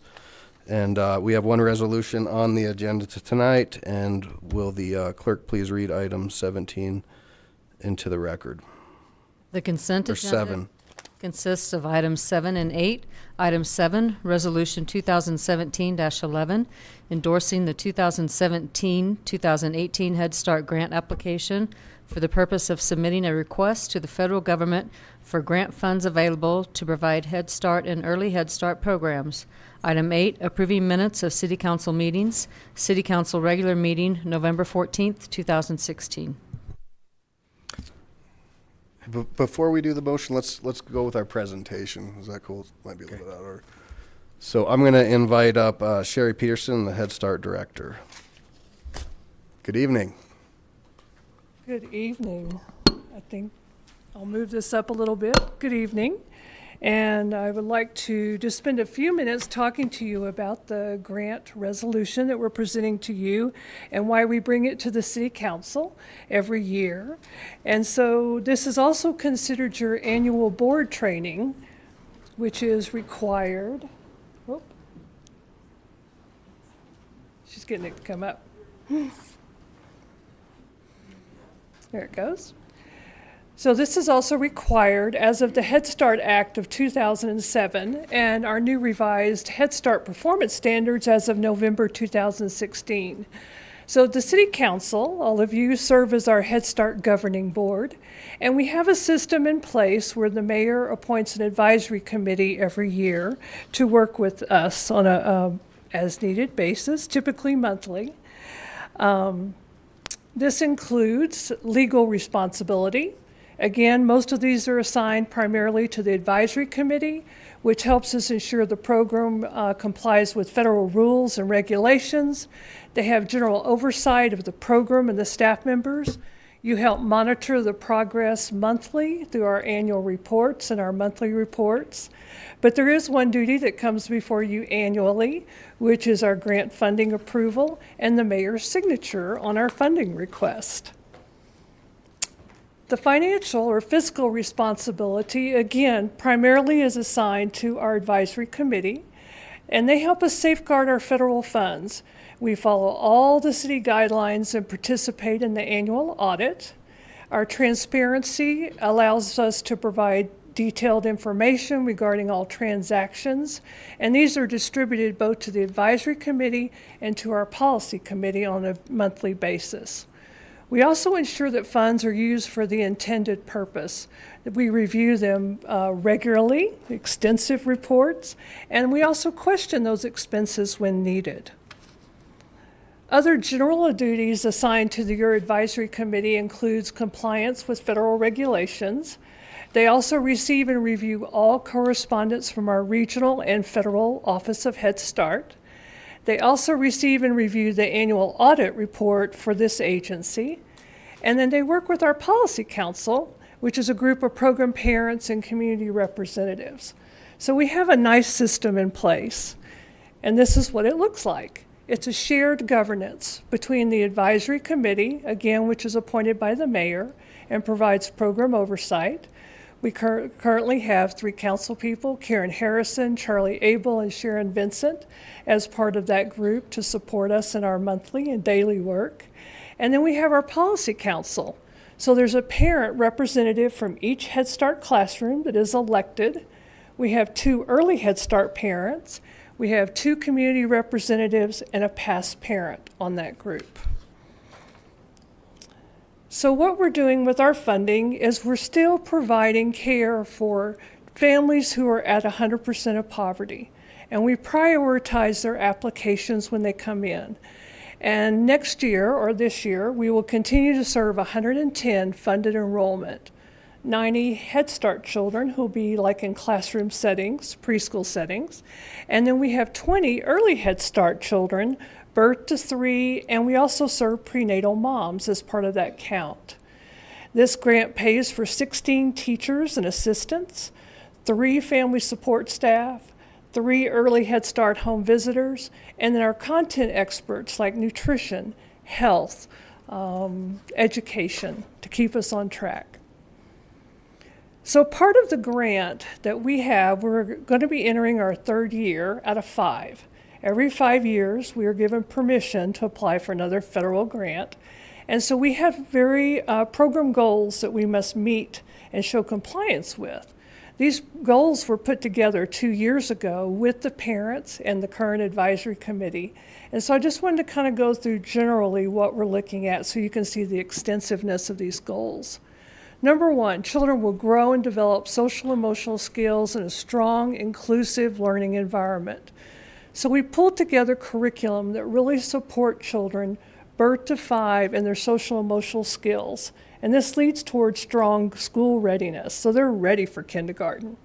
We also honor families' home language, but we also build in English language support as part of our daily work. The program will also enhance availability to families, which will build long-term sustainability. We want to be here for the future. So work with the advisory committee and the policy committee, help us to make those programmatic fiscal decisions so we can be here and provide services for a long time to come. We also want to have a strong recruitment activities to support families with the highest needs, making sure that we're still reaching that group of 100% of poverty. Goal 3, we want a legacy of quality early childhood programming for children and families. Programs will meet and exceed state and federal guidelines. And I can proudly say that at our last federal review, we had 0 findings.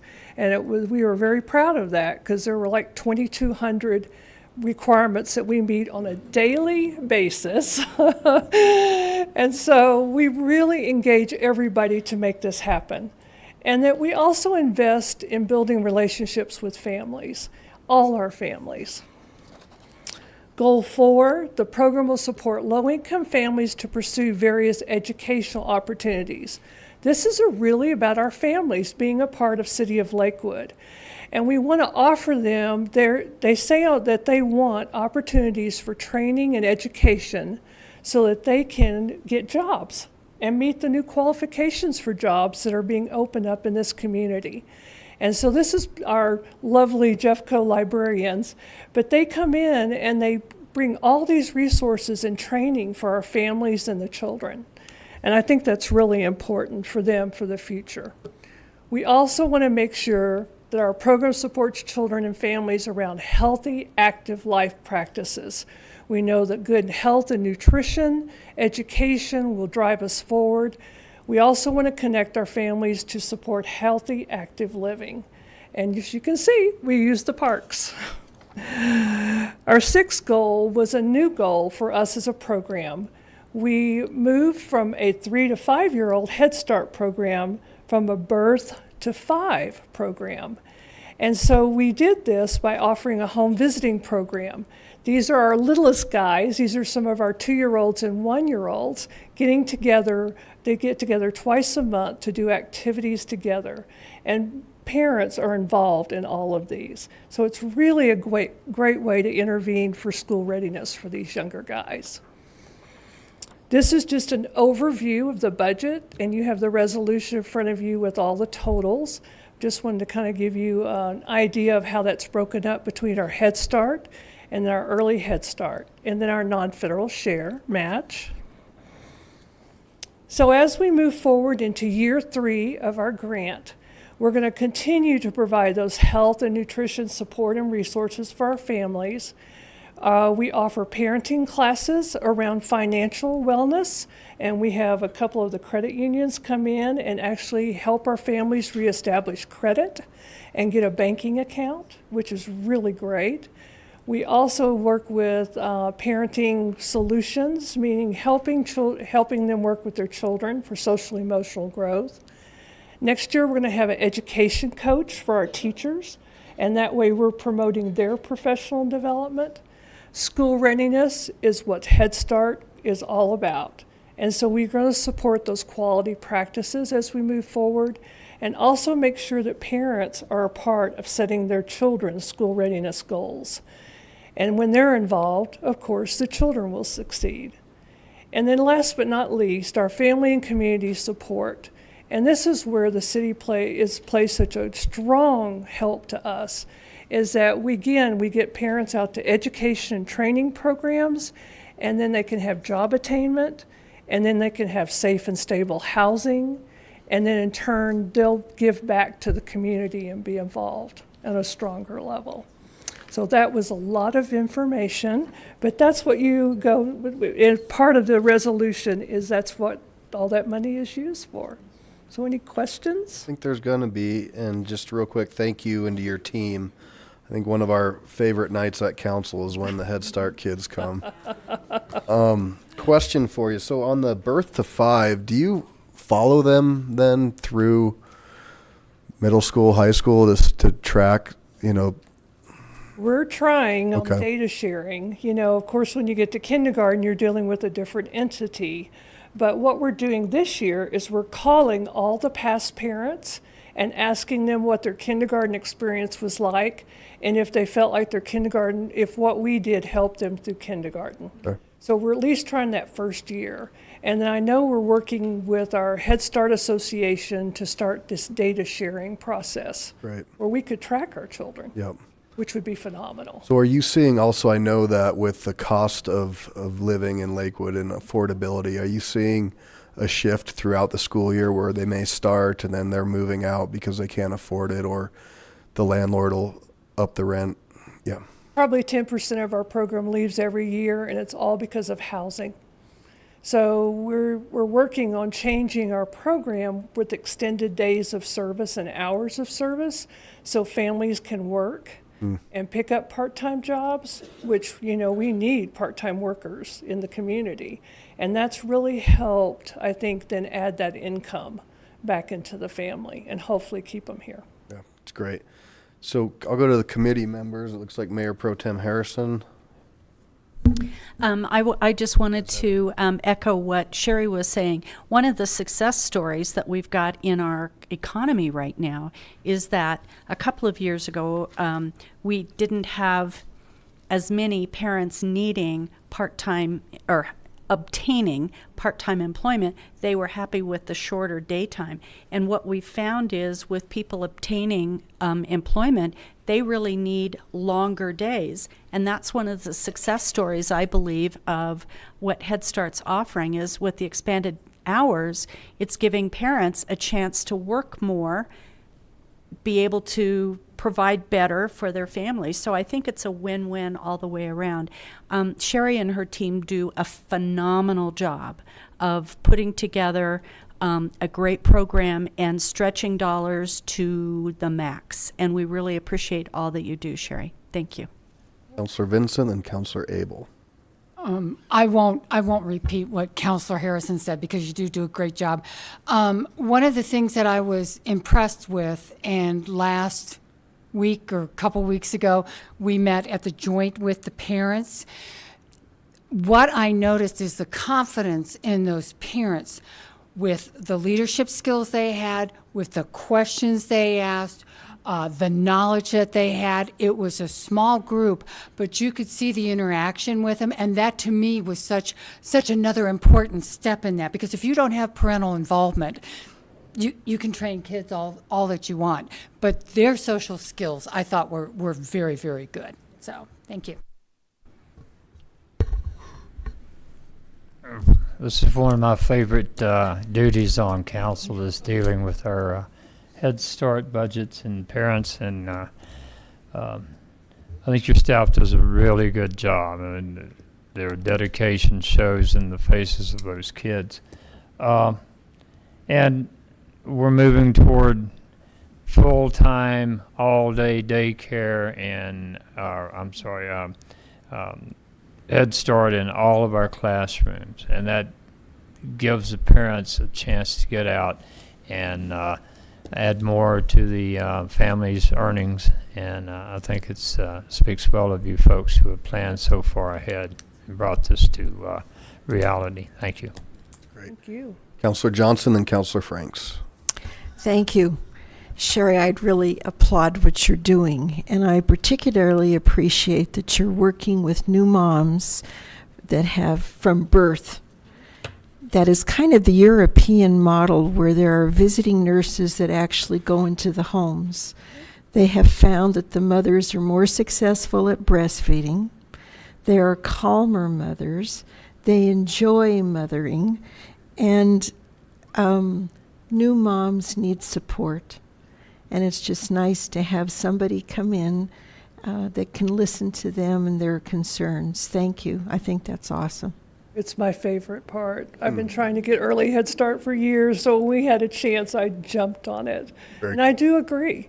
I mean, we have home visits not with moms, but a lot of times it's dads.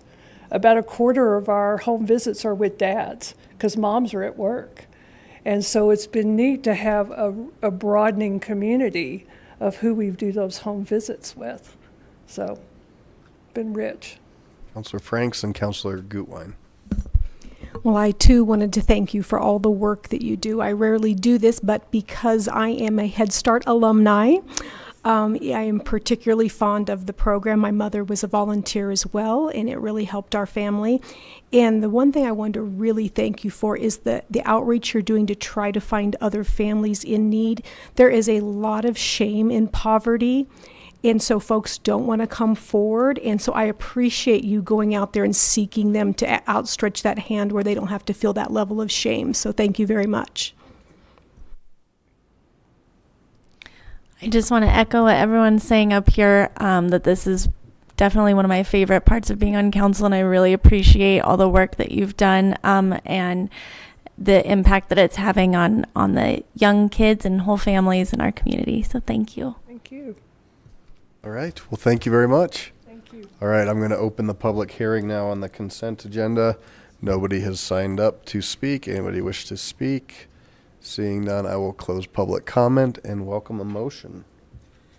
Mayor Paul, I move for the approval of council minutes and for adoption of resolution 2017-11, all which are included in the consent agenda items introduced into the record by the city clerk.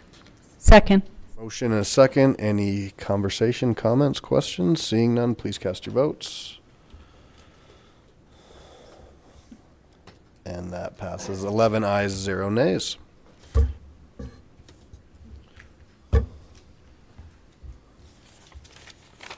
Okay, nothing under general business. Executive report, Ms. Hodson. Thank you. Thank you. So you know that the City of Lakewood employs about almost 900 full-time employees, almost 900 full-time. And every year we celebrate many things. We have many celebrations with new hires, with promotions, with milestones of years of service, and with retirements. And typically, we don't mention these in the context of a city council meeting. But tonight I want to mention one special celebration. And that is that our own Carol Gosnell is going to retire. She has worked for the city of Lakewood for 35 years. As you know, she's in the city manager's office. And so all of you know her, and many people in the city know her.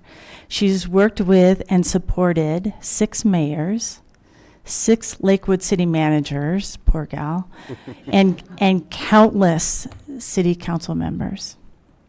Her longevity and institutional knowledge has been a true asset for us in the city manager's office, and we are going to miss Carol. And I've begged her not to leave, but she's leaving.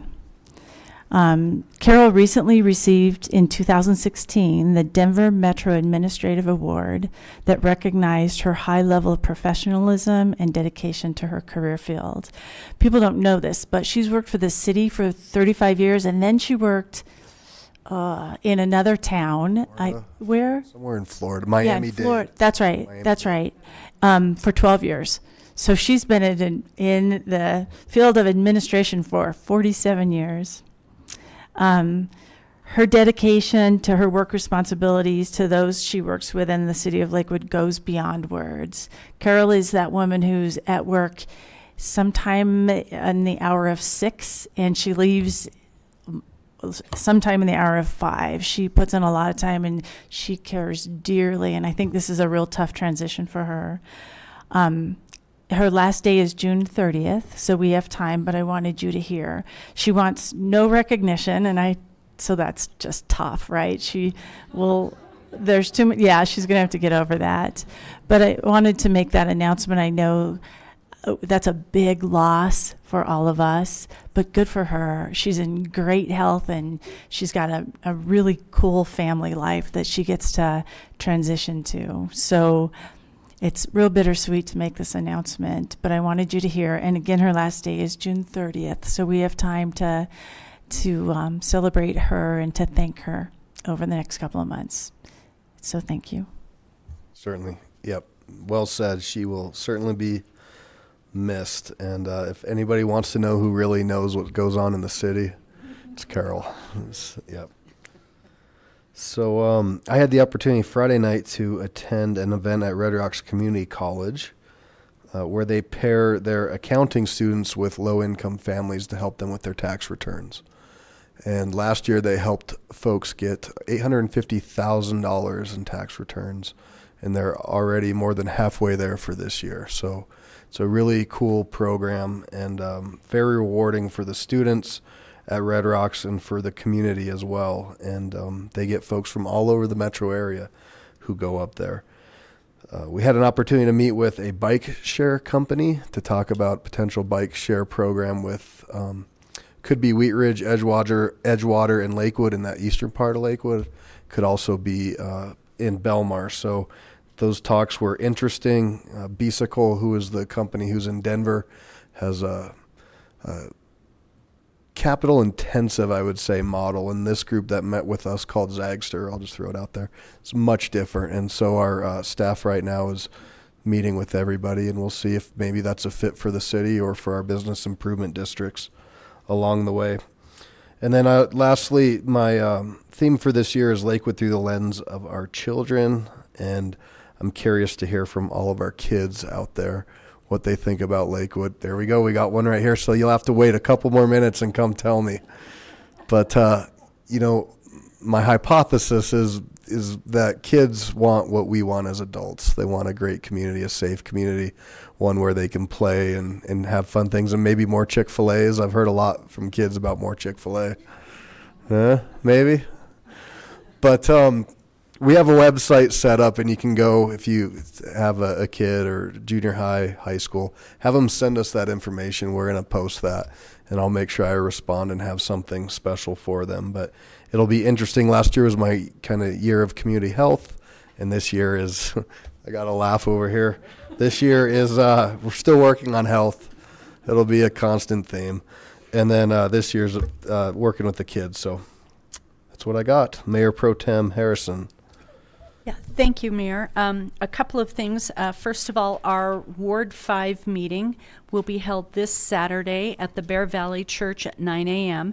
And I'm very excited about this. This is going to be a really good update meeting, learning about all the different kinds of ways that you can get communication on the website, through the city, where to report code enforcement, where to report a pothole, how do you get hold of somebody. All of that information that's available in all the different communication styles that are available through the city. I'm very excited about it. Kit Lammers will be there, and I think he's going to bring a couple of other people with him. I'm not sure exactly who yet, but we'll have lots of experts and a really good discussion. Again, this Saturday, 9 a.m., Dana brings goodies, I bring the coffee, and we'd love to see you there. So next thing would be this coming Tuesday, South Lakewood Business Association will be having their meeting at 7:30 at White Fence Farm, and the topic of discussion there will be the Boys and Girls Club, which is a wonderful opportunity here. And finally, I wanted to report on the fact that a couple of weeks ago I got the opportunity to spend a Friday afternoon at the Action Center. And if you want to feel like you're really seeing what the Action Center does and how they touch lives, I would encourage you to go sit in the lobby and see what happens there, because I went away from there feeling like I can't do enough. I can't touch enough lives to make the difference that those people make. They do a tremendous job.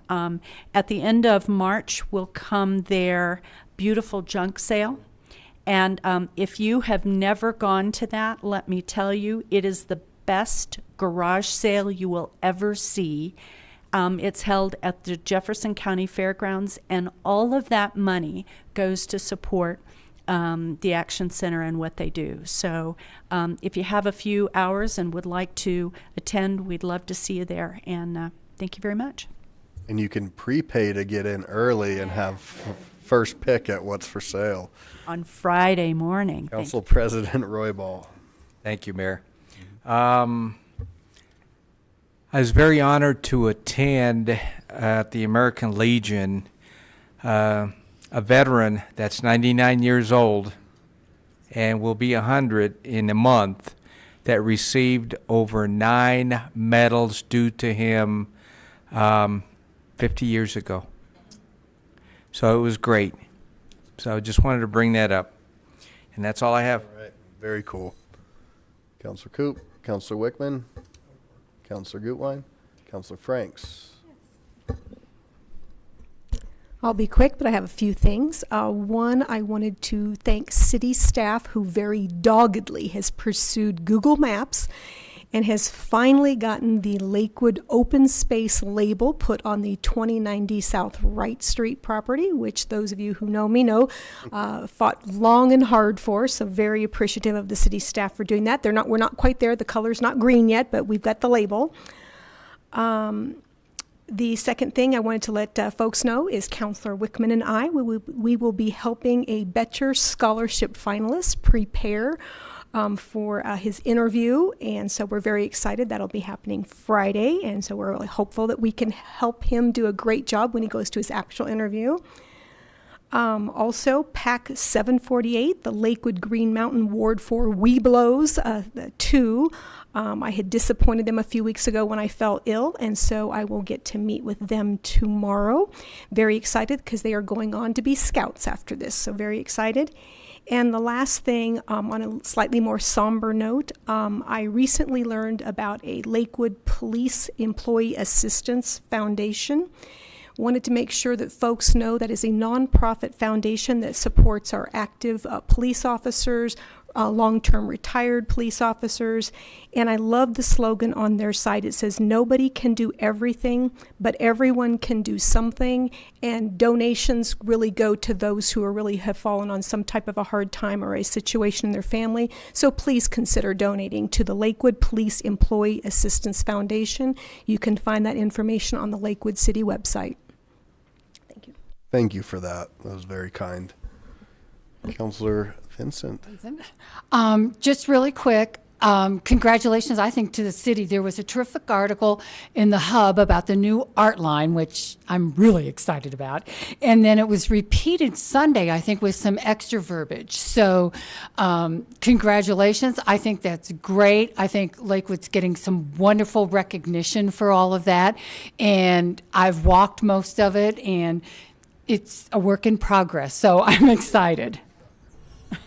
Councilor Abel. Our monthly ward meeting will be at 9:30 Saturday at Holy Shepherd Lutheran Church, 920 Kipling Street. We'll have Dr. Blake from the State Sex Offenders Management Board as our guest speaker. We'll have council updates, and we will have our always open mic for community members to express their concerns and comments. So please be there. Thank you. Councilor Johnson. Thank you. I had the pleasure this last Saturday of actually attending the opening of a new business here in Lakewood. It's called Caboose. It's over on Alameda. It's across the street from the post office. I was there at 10:30 in the morning. It was standing room only. They were kind enough to put 2 books aside for my little Emma to purchase because I couldn't wait 2 hours it was taking to actually get things paid. My husband went back at 5 o'clock, and it only took him an hour to get through the line. This business is doing phenomenal, and it's serendipity that it opened at the same time that we are doing our feasibility study to transfer our trolley, our beloved trolley, to the Heritage Center. The magical synergy between these two things, it's right there at our door. I am so excited. Yay. Councilor Shakti. If you're an organization or a group that does things that help the people of Lakewood, the Lakewood Community Grant Program is taking applications. And also the Sustainable Neighborhood is accepting new neighborhoods through March 6th. And then my Monday ward meeting is the first Monday of the month, which is next Monday at 8 o'clock at Sunrise Sunset. Great. So real quick, while I have this council here, who are our runners for the marathon relay? We got 1, 2, 3, 4. Looks like you're in, Miss Hodson. I was thinking walking fast. Yeah, we walk run. So we have a team, so we better do this. How far do we go? It varies from a 5K to a 10K. That's perfect for Miss Hodson. So, all right. I'll volunteer to bring the ointment for your sore muscles. I was hoping that you could just bring your truck and I could jump in the back. For a price. All right, so keep that in mind. That's coming up in May if we're really going to do this. Maybe we'll give it a couple weeks to really think. Michelle? Okay. Mr. Cox, Ms. Hodson. All right, thank you all for coming out. Thank you to our police agents for keeping us safe. And we are adjourned at 9:13. Me in his arms, the world is bright. All right. What's the difference if I say I'll go away when I know I